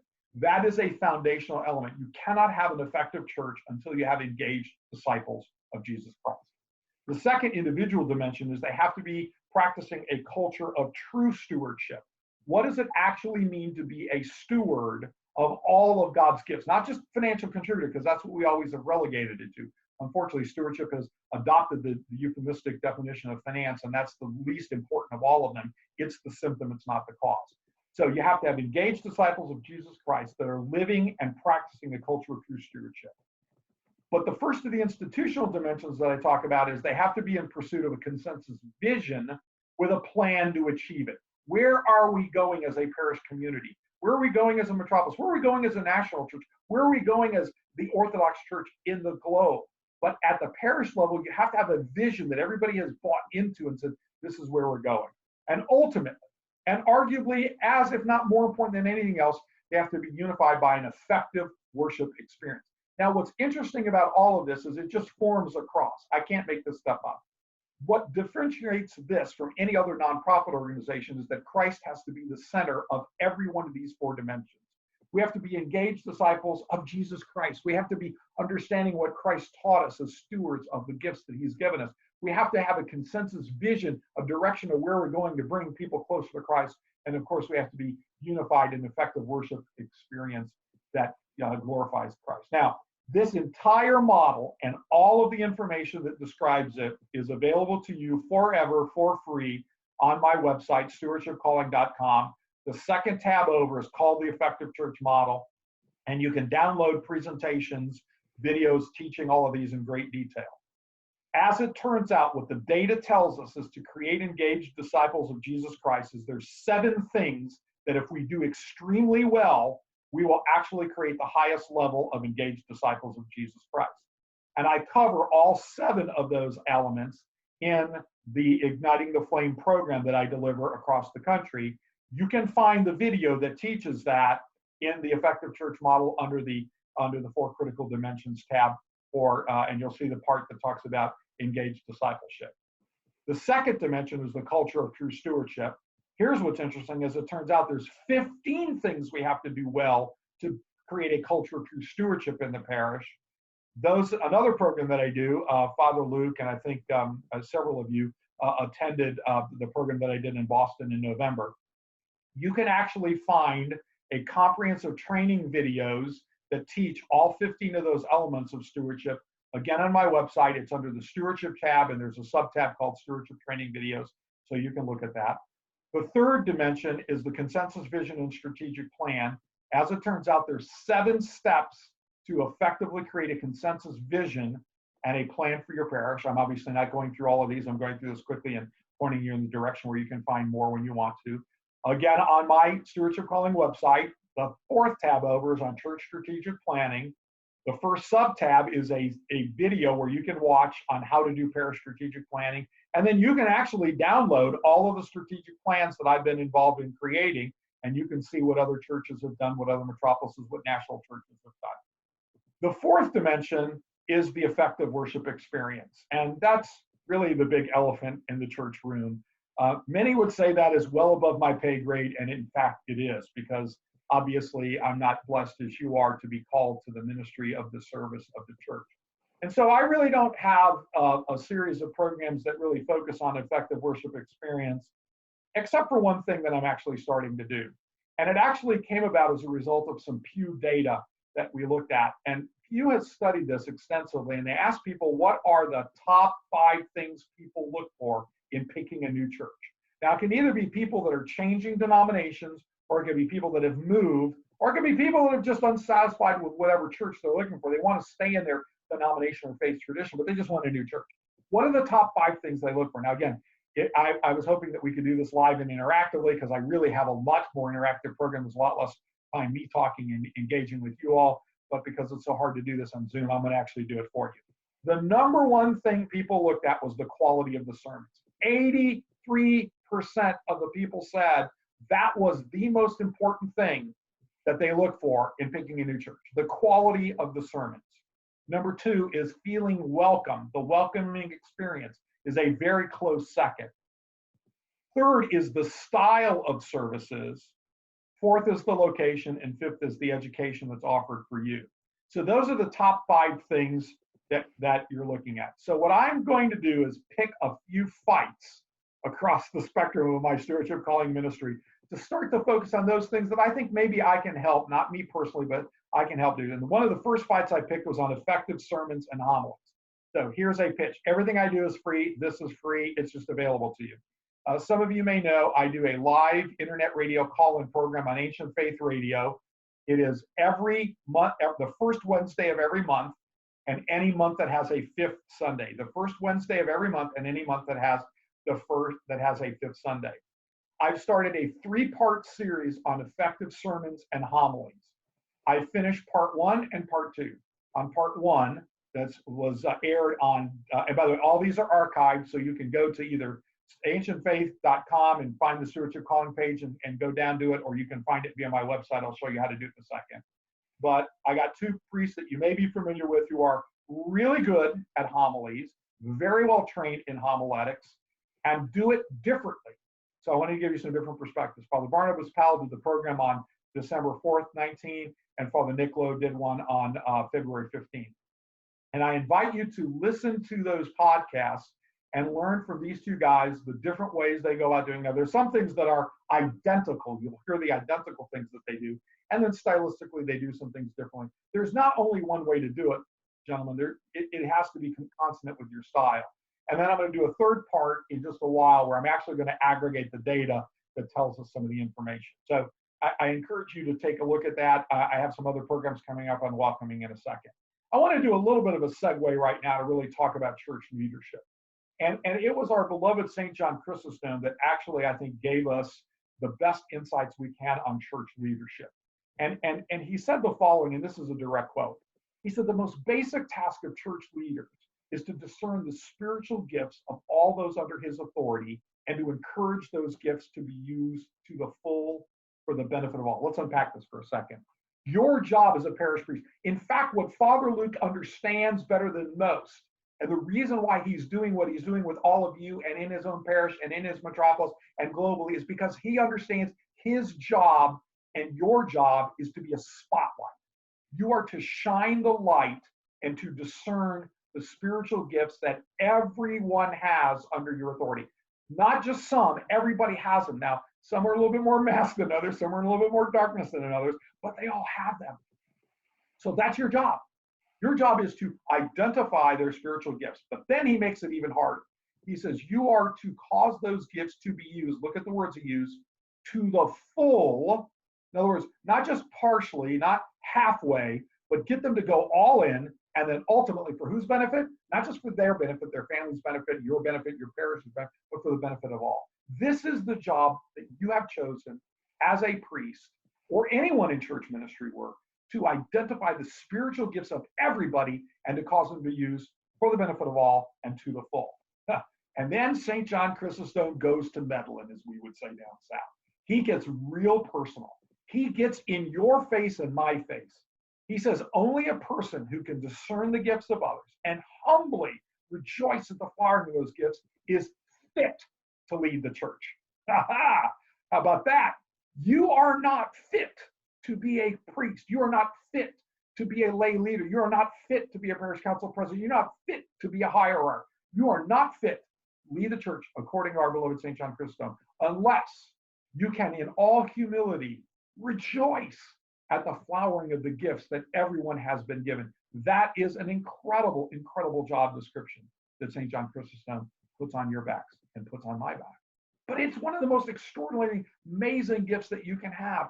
There is nothing more amazing than when you can see somebody, whether they're young, old, or in between, that identifies the gift that they have and allows them to use for the benefit of all. They will feel better and you'll feel better. Now, over the course of time, 1,000,000 years ago, I got an MBA from the Gazweta School of Business for Emory, and we studied leadership a lot. And ever since then, I've been really fixated on leadership and read everything. And I've been to leadership training programs. I got a graduate leadership thing from Northwestern University's graduate program. And leadership has always been a big element of everything I've tried to focus on. But the notion of servant leadership is something that has evolved over the last 30 years and has right now reached a level of prominence that I think it well deserves.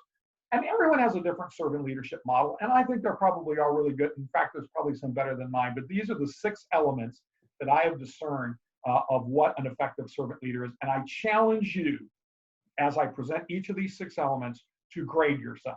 In fact, when I do a leadership program, as I often do for parishes, I actually, after defining them all, actually have them sit down and give themselves a grade from A to F on each of these dimensions. I think there's 6 dimensions of effective servant leadership. I'm challenging you now, if you're still awake and listening, to think about how you would grade yourself on each of these 6 dimensions. Let me mention them, let me define them, and then we'll go over it. Courage, love, humility, trust, vision, and team. Courage, love, humility, trust, vision, team. I've tried to come up with a cute acronym. I couldn't. For those of you that are visual kinesthetic learners, this is what this model looks like. Love is at the core and the center and permeates everything, but courage surrounds everything. You have to have courage with respect to all of the other 5 dimensions.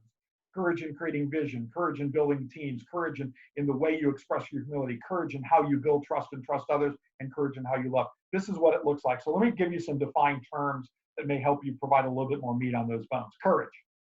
Courage really is defined in my way of saying to try things, to experiment, to fail, and then to start over, and then chart a new course, and then stay on the right course sometimes when it's difficult and unpopular, but only when you're sure it's the right course. Courage requires experimentation and failure and starting over and never being so wed to whatever idea you came up with or whatever strategy somebody's presented that you can't see past it. It isn't always going to work. In fact, it rarely works perfectly the first time. That's okay. You know, the old, everybody attributes this to Thomas Edison when the reporter said to him, what does it feel like to have failed 1,000 times at creating electricity? And he said, no, I've discovered 1,000 things that will not create electricity.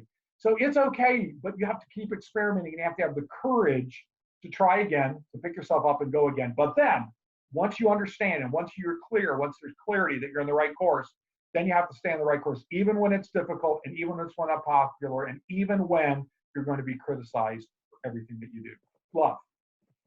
You have to love your team and they have to love you. You have to love your team, your entire team, and they have to love you. And I don't just mean selectively, and I don't just mean partially, and I don't just mean when they're nice to you. I mean complete and unconditional love. We're going to talk about this later in the context of leadership, and one of the best examples that came out of this in this exercise and whatnot. And the best example that people tend to point to that seems to be most anomalous, and that's why I think it's some of the best examples, is when they actually interview some of the greatest military minds and the greatest warriors and the people in the trenches in the military, something that is foreign for so many of us. And they said, why would you sacrifice your life for someone else? And their answer is always the same, because he would do the same thing for me. That is what a manifestation of love is like. It's a little bit different in the church, but it's not too different. Humility. I think there's 3 parts to humility. Number 1 is to have a servant's heart. The best definition is leaders eat last. I'm going to give you a video there that describes that. Number 2 is to be open to the ideas of others. And number 3 is to admit mistakes. And all 3 of these, my brothers, are hard. It's hard. It's sometimes hard to always put yourself at the bottom of the heap. It's sometimes hard to listen to the ideas of others. And you should always challenge yourself when somebody comes to you with an idea, before you dismiss it, before you think of them as idiots and you're not going to listen to what they say, ask yourself, where's the truth in what they're saying? Because there's probably always a little truth there. And then very important, humility is to admit mistakes. I was at a clergy lady assembly in the last couple of years where the hierarch stood in front of the entire body and said, I made this decision and it was the wrong decision. Here's the reasons why I made it. It wasn't a capricious decision, but it wasn't the right answer. And I humbly admit my mistake, and I beg for your forgiveness, and I ask you to join me in solving the problem that was created because of the decision I made. And I actually, sitting in the back of the room, watched the faces of the people and watched their body language change from one of defensiveness, because they knew it was a mistake, to openness and accepting, and they joined the army. So admitting your own mistakes is a critical act of humility. Trust. Trust, you can spend a whole weeks on the years, classes, months on trust, but I kind of define it into 4 categories. True authenticity. Are you true? Are you authentic to who you are? Are you loyal? Do you have what I call high quality logic, not just rational thinking, but it's high quality. People look at it and go, yeah, it makes sense, right? Can you communicate effectively? Yes, I know there's 2 C's there, but I couldn't resist myself with having C in communication, so that should actually be D. And then the last one is being empathetic, actually being empathetic to people and taking where they are. I think all of those are elements of trust. Vision. Do you know why you exist? Do you know what your calling is? And can you attract those who believe what you believe? That's what understanding vision is. Building a team of people that agree, this is where we're going together as a team. And finally, the most important part of the foundational element of really being a great leader is you cannot be a leader if you don't have any followers. You're a leader of one if there's nobody behind you. So you need to learn to build a dedicated and loyal team And the phrases that I use over and over and over again in the training programs I do is that none of us is as smart as all of us are together, and none of us can do as much as all of us can do together. So I would ask you to grade yourself on how courageous you are, how loving you are, how much humility you adopt, how much trust you instill and have accepted and given, how good is your vision, and what is your team orientation. And when you do all those things, then you'll give yourself a grade on an 8 And that just gives you the homework assignment of where you go. Okay, so what's the big idea? What's the big idea of all of what I'm trying to do? And so let me try to kind of summarize this in just a few slides that can kind of try and encapsulate, kind of where we're going. It starts with some great wisdom from Albert Einstein. We cannot solve our problems with the same thinking we used when we created them. And regrettably, that's what we've been doing all too often in the context of our Orthodox church environments, is we're trying to keep reinventing the same wheel using the same thinking as opposed to thinking more creatively. The big idea, the comprehensive solution to most of your church challenges is going to be engagement. It is the secret sauce. When you can get people better engaged in the liturgical life, in the sacramental life, in the ministry life, in the support life, in the living life, in every the philanthropic life, when you can get people engaged, you will solve a problem. You and Father Luke went through the great book, Growing an Engaged Church. And you may have remembered this quote, but I wanted to call your attention to it because I think this is one of those capstone moments that Al Winesman got to when he said, quote, how much members give financially, how many hours they volunteer in community service, and how often they invite others to their congregation are more dependent on engagement than on any other factor. Engagement is critically important. Your job is always first and foremost to increase engagement. I think you have 3 operational duties. So this is me, in some respects going to Medellin and kind of trying to summarize them for you. I think your job is to love. First and foremost, your job is to love. Love everybody. That's plan A, plan B, plan C, plan Z. One of the things I get to do in this ministry is work with priests that are dealing with a challenge in their parish. Sometimes they'll call me and ask for some coaching and counseling. There was one priest that was going into a really phenomenal parish that had really gotten sideways and was having all kinds of issues and challenges. And so I was talking with him about what his strategy was going to be. He was a very wise priest. But he reached out for some guidance. And I said, so what's your plan? He said, I'm going to love everyone. I said, that's a great plan. Okay, what's the next step on your plan? He said, I'm going to love everyone. I said, okay, that's great. What's the next step? He said, I'm going to love everyone. I said, well, 6 months from now, what's on your agenda? He said, I'm going to love everyone. I said, so wait, tell me what you're telling me. He said, my job for the first year is to do nothing more than love everyone. And I thought, that's brilliant. That's absolutely brilliant. He was walking into a really crazy situation where there was a lot of dissension. It was an otherwise, pretty good parish, but it was in cultural confusion, and its vision had been lost, and it was wandering in the wilderness in some respect. And he said, I just spend my time loving everyone. And at the end of the year, after I've loved everyone to the best of my ability, I can now go to the next step of the plan. So I think he was exactly right in that case. And I think even if that's not the only thing you do, I think that's the first thing you have to do. The second thing you have to do is remember who you serve, who you belong to, who owns you. And that's your Lord and Savior, Jesus Christ, who's the same person I serve and the same person I belong to and the same one who owns me. There really is no more important calling than to educate people about and bring everyone in your sphere of influence closer to Christ. Now, notice I've got 2 parts to that. You are inheriting a huge education problem. Remember, I said the vast majority of cradle Orthodox Christians are in the incidental category because they really haven't been properly educated on what it means to be an Orthodox Christian. You've inherited that problem. But the other aspect of that is not only to educate them, but to bring everyone in your sphere of influence closer to Christ. Notice I didn't say just your family. Notice I didn't say just your parishioners. Everyone in your sphere of influence. Everyone you interact with, you are to be a magnet. You're to be a magnet to bring them closer to Christ. And the third thing is culture.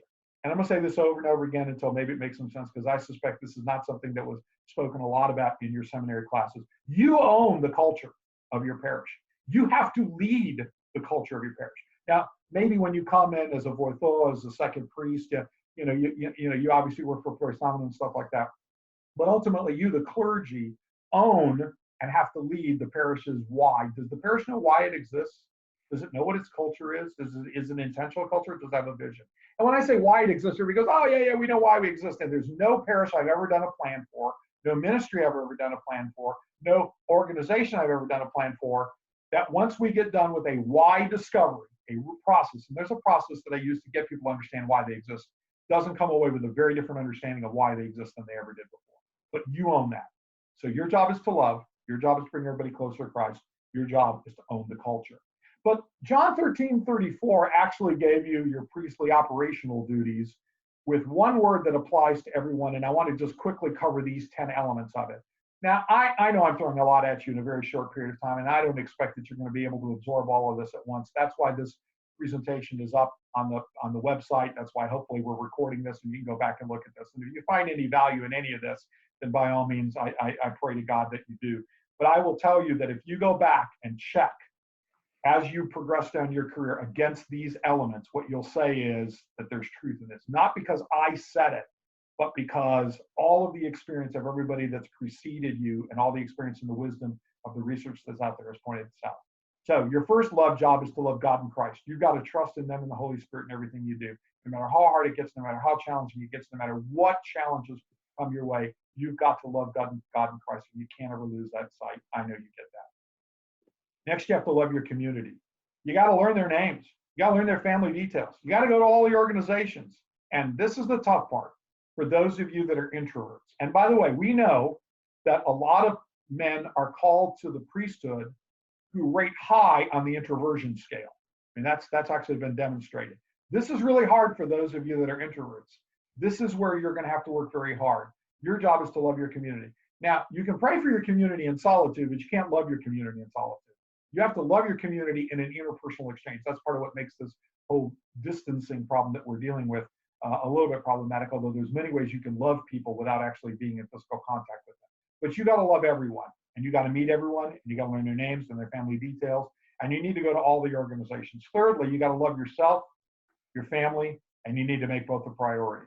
And I know this sounds contrary to some of the other elements of it. I didn't say love yourself and your family to the exclusion of all others. I think you need to love yourself and your family, and they both have to be a priority. It is a tragedy, and I have personal experience with this, when because of love of your parish, it causes a consequence to your family that is not positive, that is not good. That is not a healthy situation. And if you don't love yourself and if you don't take care of yourself, you're not able to do the best you can for your parish and for your family. Third or fourth, you've got to love your parish council, and you got to work with them. You can't always pick your family. You can't always pick your parish council. Good, bad, and different. Over time, they will evolve. Over time, as the culture changes, it will attract the people that are more consonant with them. But regardless of where they are, you got to take them where they are, and you got to move them to where you want to. This is all about judo. This is not about boxing. If you serve someone else, you need to love your proistomenos, and you need to humbly learn from them. By the way, including from his mistakes, because no matter how experienced and wizened he is, he will continue to make mistakes. Learn from them. You don't have to say, yeah, I saw you made that bonehead move. Believe me, if they're a good proistomeno, they'll be the first one to share that with you. But this is a unique opportunity you have. You understand that for those of you that go in and are leading a church first, God bless you, you're in a difficult situation. But for those of you that are blessed to spend some time under the tutelage of someone else and watchfulness, this kind of mentoring is a really wonderful opportunity. By the way, don't just learn from your proistomeno. Learn from the proistomeni around you. Learn from the other wizened and senior scholarly clergy that are around you. Learn from everybody in that regard. Number 6, love your hierarch. He's the ultimate boss, regardless of his leadership abilities or style. And look, you can all disagree, and that is what it is. And we are all trained to practice obedience in that regard. And let's face it, very few of our hierarchs got MBAs from Harvard or Northwestern or whatever. And so they don't necessarily have all of the education and leadership training abilities, and they're doing the best they can under the circumstance. You're going to see some guidance that you get from distinguished clergy that talk about distancing, a different kind of social distancing there, but understanding that you need to try and love them, and you need to build rapport, and you need to earn their trust. You need to love change. This is the hardest one of all the ones I'm giving you. You need to run to change because it's the only constant in your life. You need to be constantly changing. Every day, at the end of the day, I spend some time in solitude looking back at the day, and I say, thank you, Lord, for all the opportunities you gave me. What did I do wrong that I can do better tomorrow? And every day I begin with the first act on my agenda after a morning prayer is to say, what am I going to do today that's different from what I did yesterday? How am I going to be something better, something different? What am I going to try today? Change is the only constant. You have to make it a part of your daily regimen. Prayer and change are those things. You need to love to preach and reach, not just teach. And if you need help, get it. I actually have, and later on in the materials that I'm going to give you, I did a keynote address for the Ancient Faith Radio Podcasters, Bloggers, and Writers Conference on from teaching to preaching to reaching. I throw a dichotomy that that teachers basically inform and preachers inspire, but reachers transform. And your job is not to do a theoretical lecture. That's teaching. Your job is to preach, to really inspire people, and ultimately to reach, to get them to transform. Number 9, you need to love your parish culture or change it. Over time, not overnight. If you've got a great parish culture, good luck, congratulations, you're one of the few. Love it, embrace it, expand on it. If not, then be committed to changing it. And finally, and this is hard, if you don't love what you're doing, stop doing it. Don't quit and stay, as some clergy, as some laity, as some businessmen and women have done. Instead, live your stewardship calling. If you wake up one day and decide, with God's grace and the guidance of the Holy Spirit, that this is not what you were called to do, then by all means prayerfully start a journey to figure out what it is, and then work towards that objective. At the end of the day, you must be the cultural change agent of your parish and your parishioners. That is job number 1. In addition to loving them, you've got to be the cultural change agent. So if you look at today's key messages, the big ideas are you got to have engaged disciples of Jesus Christ who fully understand and live their faith. You have to create a culture of stewardship and generosity.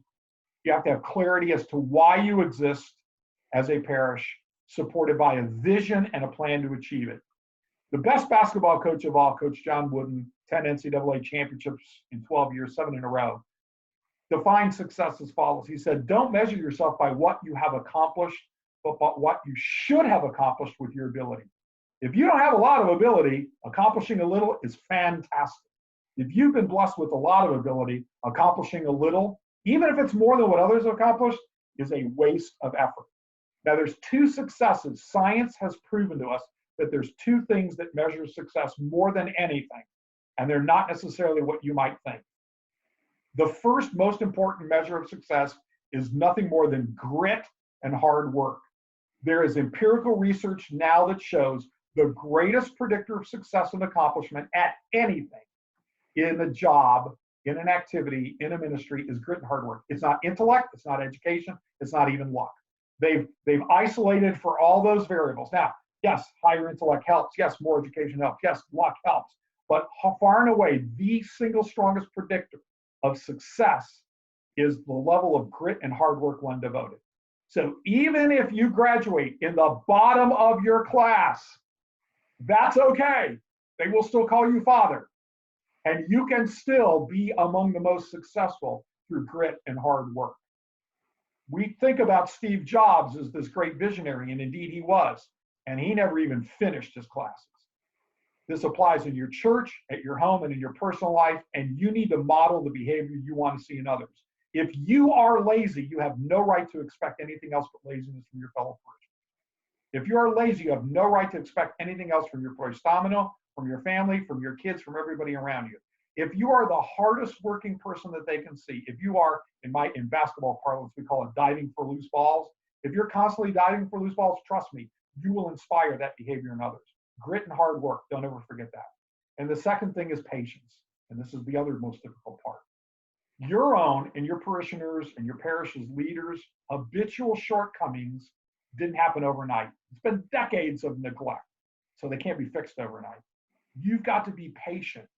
Mistakes are a given. You're going to make mistakes. Your parish council is going to make mistakes. Your community is going to make mistakes. Your hierarchy is going to make mistakes. It's what we do to correct the mistakes and then never make the same mistake a second time that makes the difference.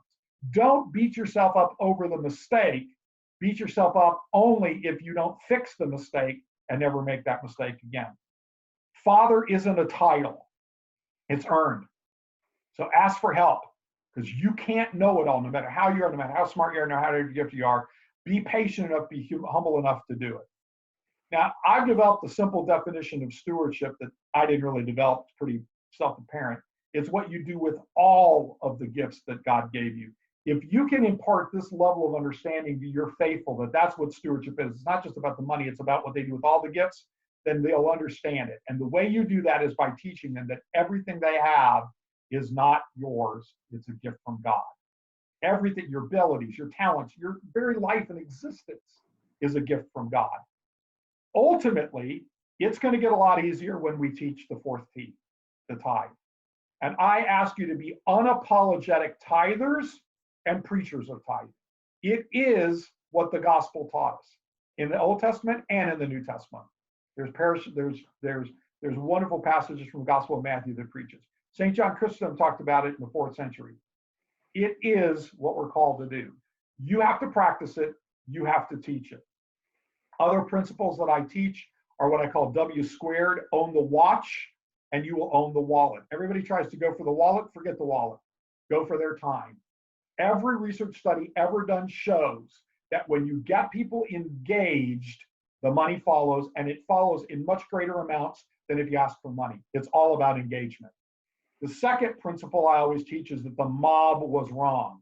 I jokingly say that in the mob movies, they say, it's not personal, it's just business. Well, it's the exact opposite church world. It's business. No, it's personal. It's not just business. The more personal you make it, the more personal relationships you have, the better your success is going to be. I've built a model that has been successfully implemented in parishes of 9 steps to achieve the highest level of engagement, both in ministry, in service, in financial stewardship contributions. They always tell me I shouldn't have built a pyramid scheme, but that's what it is. We're not covering it now, but if you go to my program, or if you invite me to your parish, I'm happy to deliver to your parish. There are actually 9 concrete steps that we have discovered. If you will take them in the order in which they occur, you will actually create the most wholly engaged, we'll play on the words there, parish and parish community. I don't want you to forget the importance of Proverbs 22:6, that if we train up a child in the way he should go, when he is old, he will not depart from it. In that regard, I'm asking you to ensure that there is a stewardship ministry to your youth. Teach them from the early age the importance of being stewards, not just financial contributors, but also financial contributors. There's great research that tells us what motivates people to give anything, time, money, resources, whatever. And it's causes and people with integrity. It's not budgets. It's what I call the CPA model. Causes with integrity and people with integrity. So stop talking about budgets. No one has ever been inspired by meeting a budget, but they are inspired by the causes and they are inspired by the people, as long as they both have integrity. And I'm going to give you resources that explain each and every one of these principles. I'm just giving you the big ideas so you can see them. Another thing I want to make sure you get across is the power of small group ministry. The quote is this: the bigger a church gets, the smaller it must become. The bigger a church gets, the smaller it must become. One of the unique challenges in the Greek Orthodox Archdiocese is we tend to have churches that are much larger than a lot of our other Orthodox brothers and sisters. The problem with that is we become more disconnected the larger the parish gets. We actually need to make it smaller. And a small group ministry is the way you do that. More on that later. Also want to talk about teams. I've mentioned this before, but Ecclesiastes really makes it clear. And I love the way this is worded. 2 are better than 1 because they have a good return for their labor. But listen to what it says. If either one of them falls down, one can help the other up. And then pity anyone who falls and has no one to help them up.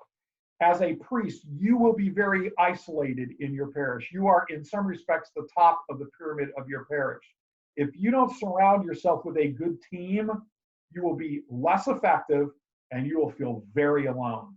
You, as a priest, have a calling to build a team. It's what St. John Chrysostom reminded you, to really help people discover their callings and live them to the full for the benefit of all. Now, one other thing that I want to share with you is a model change that has to happen with the Orthodox Church.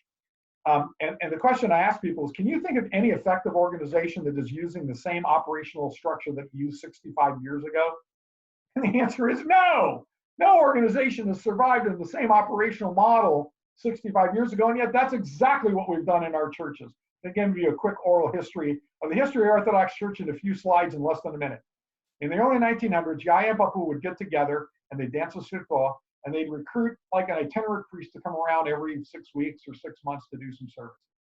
Then sometime in the 1920s and 1940s, and it varied depending on which parish you're in or which geography you're in, we had some full-time priests that started serving parishes and working with the precursors of parish council board.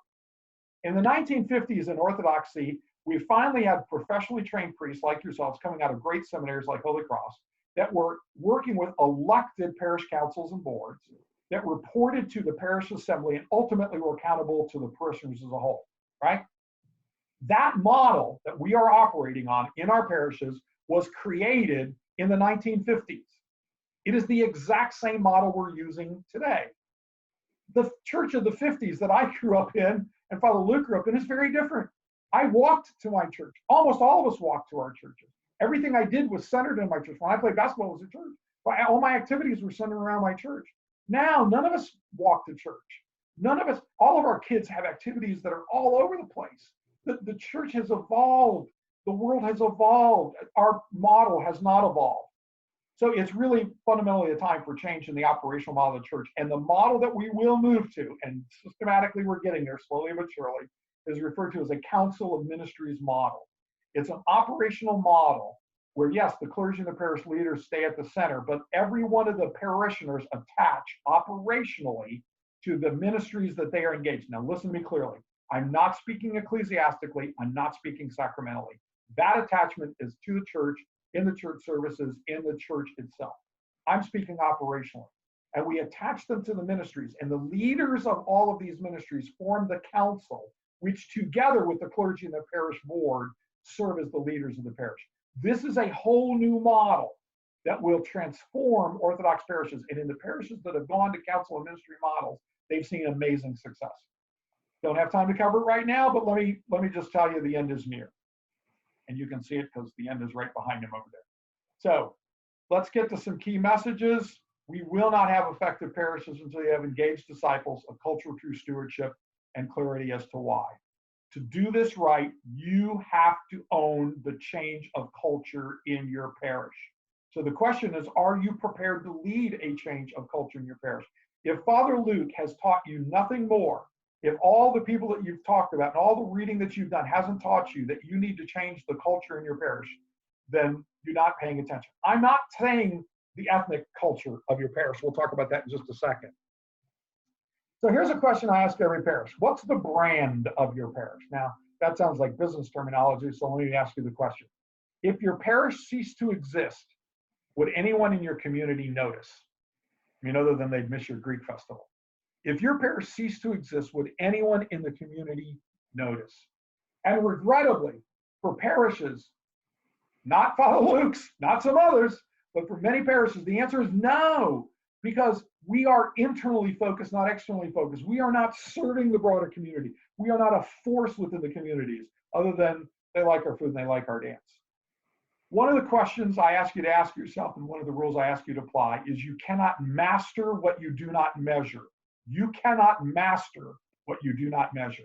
So the question is, how are you measuring effectiveness and success? Do not tell me that you are a good priest.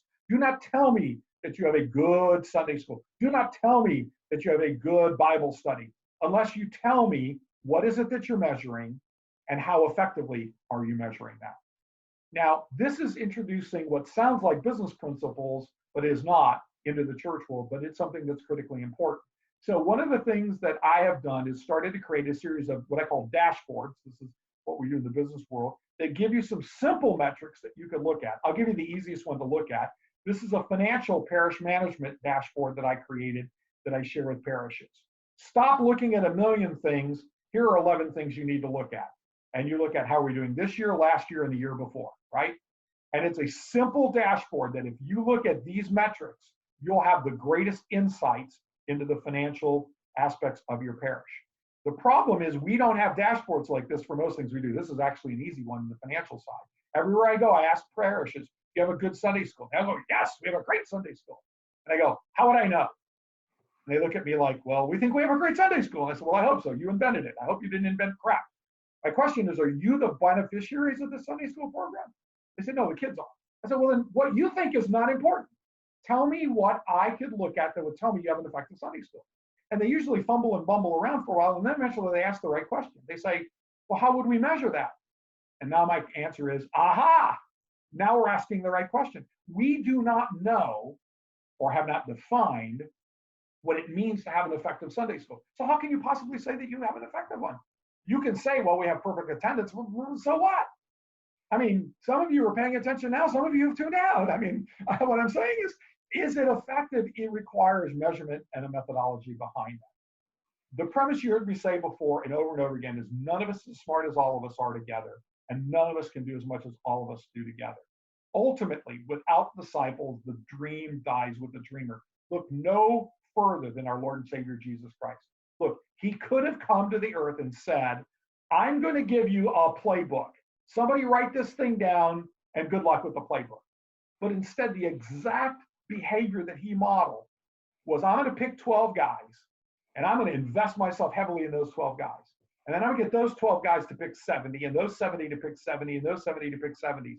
We are in the disciple making business, whether you're clergy, whether you're laity, whether you're ministry, I don't care who you are in the disciple making business. And without disciples, whatever dream anybody has dies with the dreamer. And you don't ultimately need a title to lead. You only need a vision and a passionate commitment and a team to do it. You know what? I have no title in my ministry. I'm just passionate about what I do and I'm trying to achieve what I can accomplish. And if it does any good by the grace of God, that's for God's greater glory. And if it doesn't, that's fine. But ultimately, at the end of the day, you have to build a team of people to do it. All right, now, quick word from our sponsor. Not really our sponsor, but this entire deck is available to you for free forever under Stewardship Calling. It's under the upcoming programs tab. Right now, this is the #1 thing you'll see under the upcoming programs tab. The next program I do will be the #1 thing under the upcoming programs tab. You'll go down to #2. But if you scroll down, you will eventually find it. You can download this entire deck. If this recording works, I'll actually put a link onto YouTube on it so you can actually record this. This entire deck is available to you along with all the other resources. So let me give you some resources that I offer to you with all humility that you may or may not find helpful. On my Stewardship Calling website, you'll see it's broken down into the categories on the effective church model, on stewardship, on strategic planning, all the podcasts and internet radio, the why are you here portion, and leadership. Let me break that down for you. These are the 4 dimensions of the effective church I talked about. So you can find the engaged discipleship materials under the effective church model.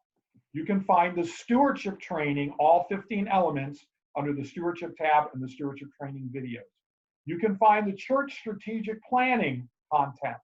You can watch videos that describe it and actually download the strategic plans.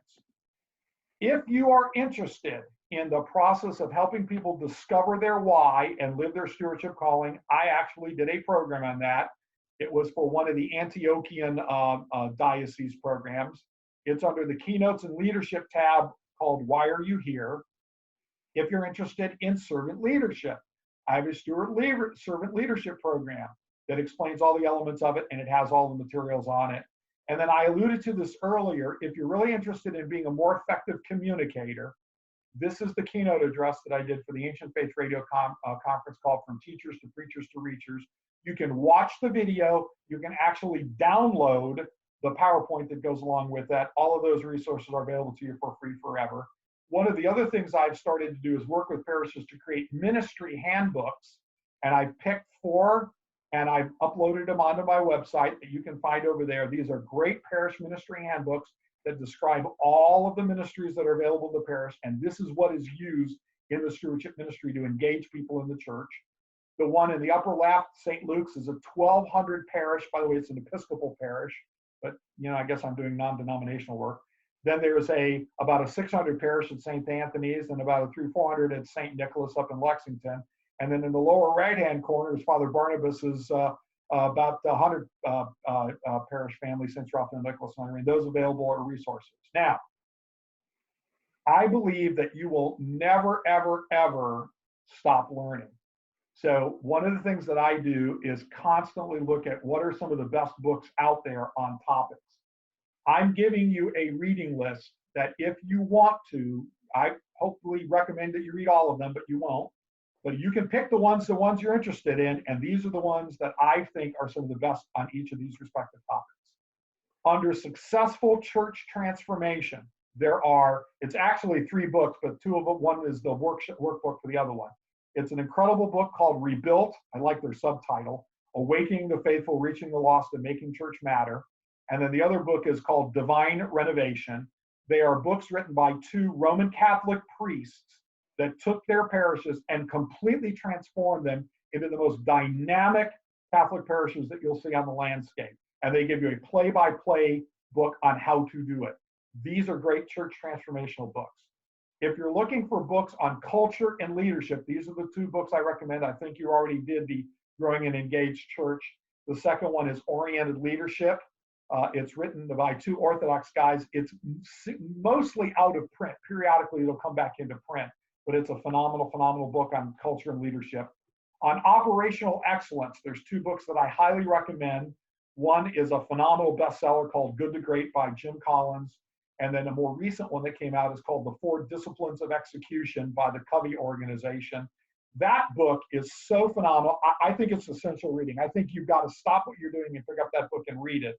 Because what the Covey Organization discovered after working with over 200,000 organizations, including lots of nonprofits, was the failure in most organizations was on executing their plan, not on coming up with their plan.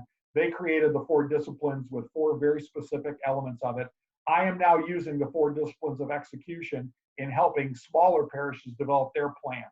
Bigger parishes and metropolises can do more full-blown strategic planning processes. I'm using 4DXs, they call it, the 4 disciplines of execution, to help parishes. I guarantee you, if you will read this book, and it's a quick read, and by the way, I get no commissions from anybody. I'm not selling anything. I'm not doing this for the pay, the practice, or the praise, but whatever the case may be, I suggest you look at this book. If you're looking at operational excellence, the 2 books that I would recommend are Excellence Wins by Horst Schultz and a phenomenal book called Influence, The Psychology of Persuasion by Robert Cialdini. Horst Schultz will be a name you won't remember, but the name you will remember is Ritz-Carlton. Horst Schultz is really the founder and the one that built the Ritz-Carlton brand. And in Excellence Win, he explains how they went about creating a culture of excellence that makes Ritz-Carlton the premier brand that it is.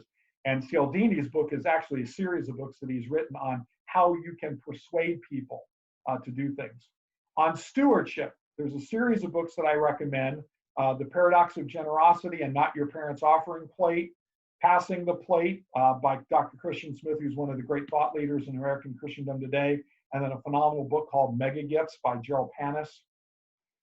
If you're interested in discovering and living your calling and why, and I surely hope you are, the 2 books you want to read, both by Simon Sinek, are Start with Why and Find Your Why.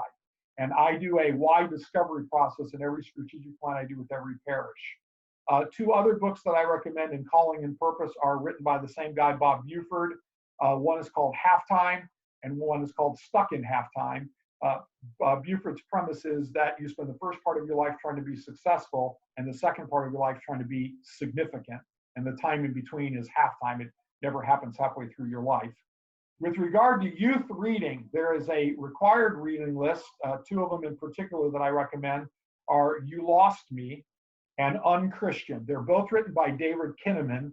That name may or may not be familiar with you, but you are probably familiar with the Barna Research Group. David Kinnaman is now the principal owner and the CEO of the Barna Research Group. And they capture all of the data that Barna Research has gathered on the failings of youth Christian ministry and how you can overcome them. And they're 2 phenomenal books.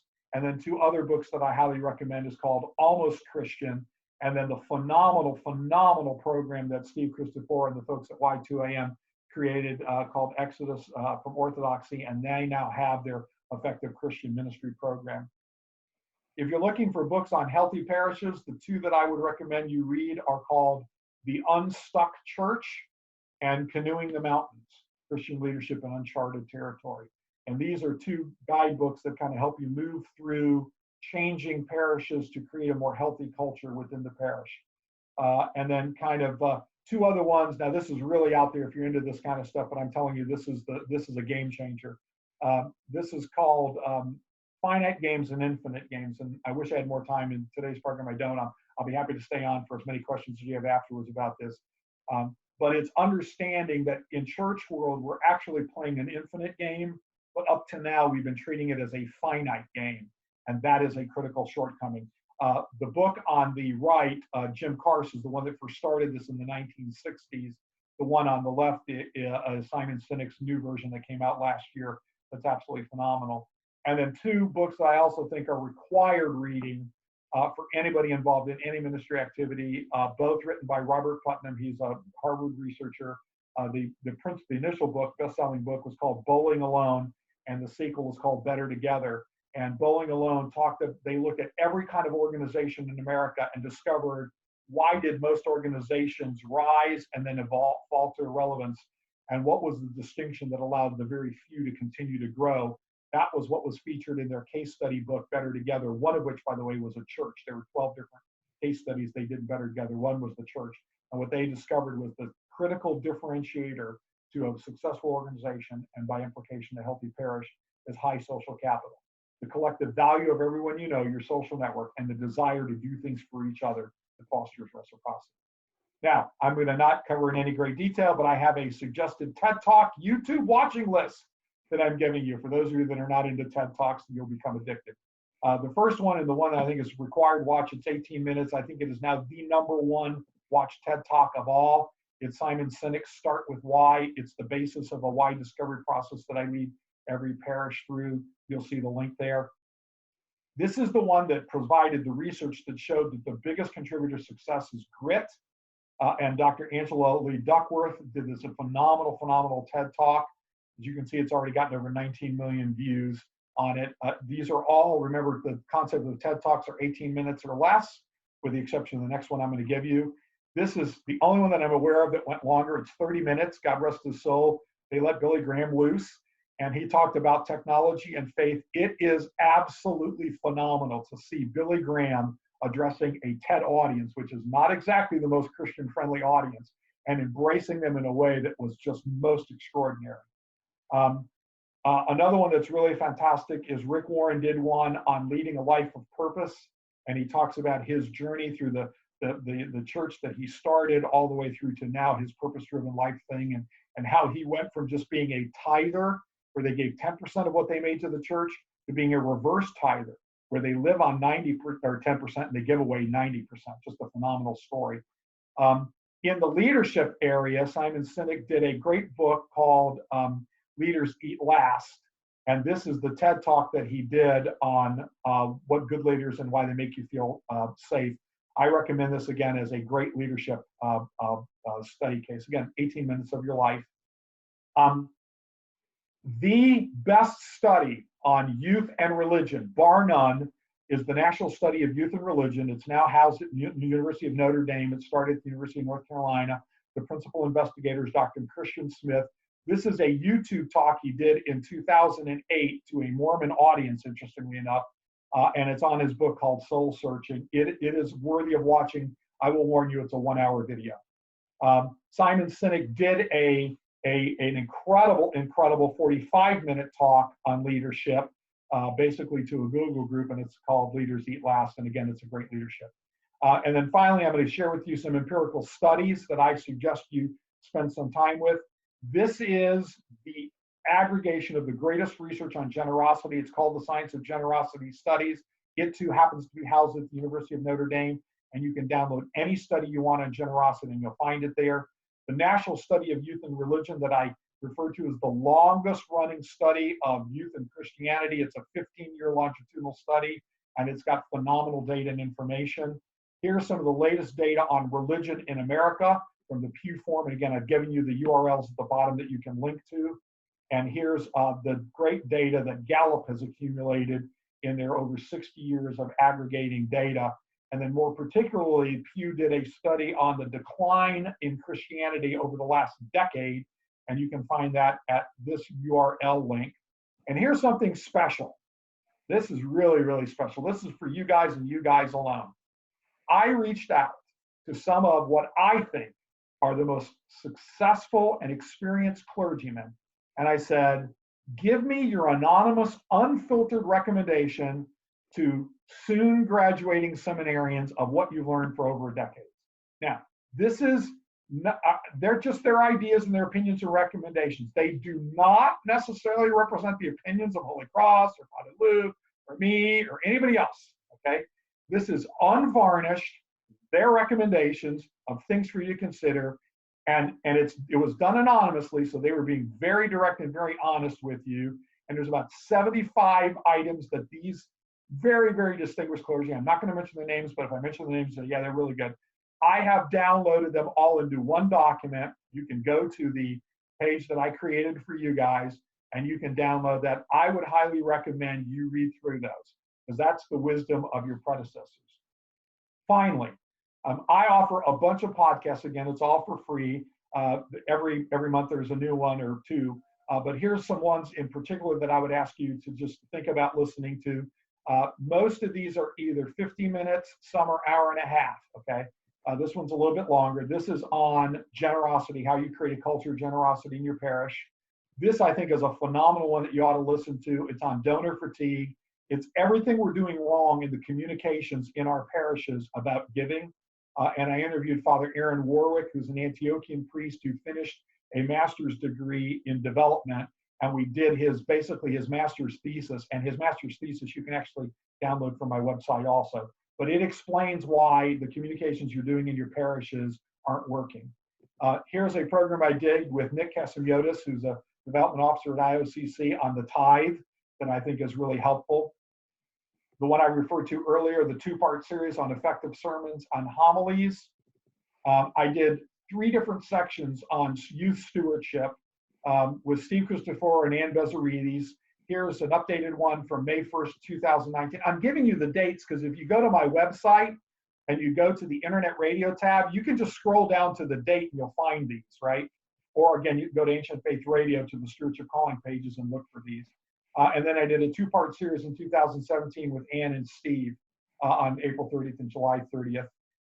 Everywhere I go and I talk to youth, I talk about stewardship. I ask them what they think about, and they always think about stewardship over the planet. And so I thought it'd be time that we did one on stewardship over God's creatures and God's creation.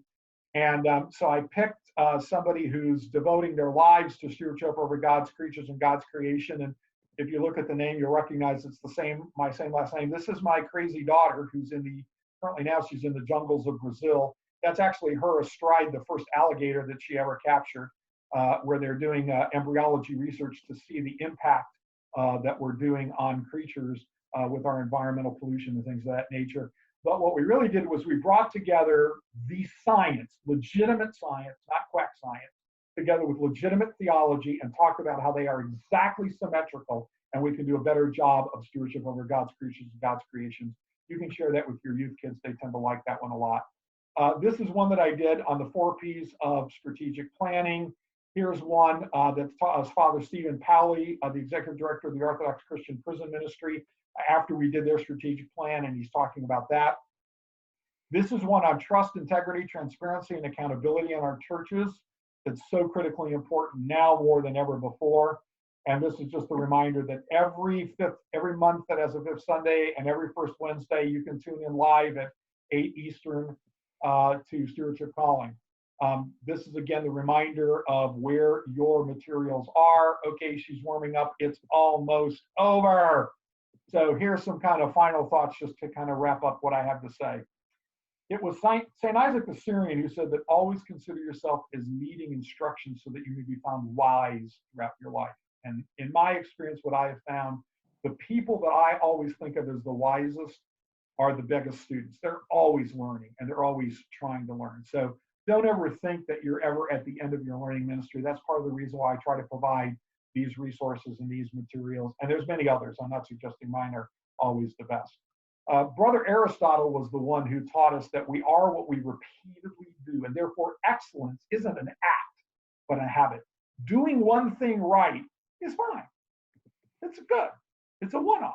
Doing it a second time is better. Making it a habit is when you actually achieve excellence. So no matter what you're trying to accomplish, it's always, in order for me to become a change agent, I had to make that a habitual habit, a habitual process. That's why every night I think about what I need to change. Every morning I think about what I need to change. A famous speaker by the name of Jim Rohn said, your life doesn't get better by chance, it gets better by change. Your life will never improve just accidentally. Well, sometimes it does.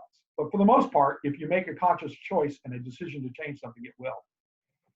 Mahatma Gandhi said that you have to be the change you wish to see in the world. If you see something that needs to be fixed, become the catalyst for that change.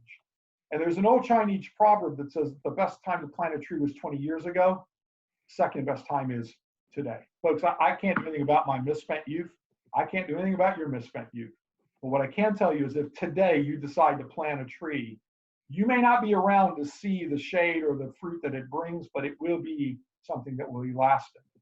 In the Gospel of Matthew, we're reminded that there's not a problem with the harvest. We've got plenty of resources and gifts, and it's the problem is the workers. Your job is to be the harvester of the souls, the harvester of the workers, to make the change that's necessary to do it, because ultimately we are all called to be the light of the world, because we were made in the image and likeness of God. As a result, we are called to be the light of the world. Darkness isn't a thing, it's just the absence of light. And if we are the light of the world, then there cannot be any darkness around us. Because ultimately, you have to be the cultural change agent of your parish and your parishioners, since we know that leaders of a church will either take thoughtful, methodical risks, or if they want to be a caretaker, they will be leading to the demise of their church. One of my favorite quotes, it's attributed to a lot of different people, either lead, follow, or get out of the way. Lead, follow, or get out of the way. And you see the people that are down there, including some goofy lawyer from the South. I featured that picture of Ted Turner. I was blessed in my law firm, we represented Ted Turner. And this is actually a picture from his office. And he had that saying on his desk twice, not once, but twice. And the other thing you should notice that will seem a little bit strange to you is it wasn't facing him. It was facing you. When you walked in his office, he was saying to you, either lead an initiative in our company or follow along an initiative or get out of the way, I don't have time for you. And it's kind of an interesting challenge to do that. We have to be leaders within our communities, and then we have to bring people along in this overall process and be unafraid, because our Lord and Savior taught us this. You know, I like this cartoon. If someone asks you, what would Jesus do? Remind them that flipping over tables and chasing people with a whip was within the realm of possibilities. Think about this. This story is repeated in all four Gospels. There's not that many stories that are repeated in all four Gospels. It's kind of an important story about being courageous. So I always end every program, I always do, with insights from that great German guy, Albert Einstein. And I always ask what was his greatest contribution. And everybody always tells me it's that E equals MC squared thing, which I don't know. Again, I was a liberal arts major, so I can't accept that. I think Albert Einstein's greatest contribution was when he once said, nothing happens until something moves. Nothing happens until something moves. And I think that's almost perfect. I think Albert Einstein almost got it right.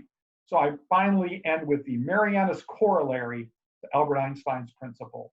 Nothing happens until somebody moves. And my brothers, that somebody is you. For no other reason, because you were called to be one of the 70 disciples. You were called to be one of the 70 disciples.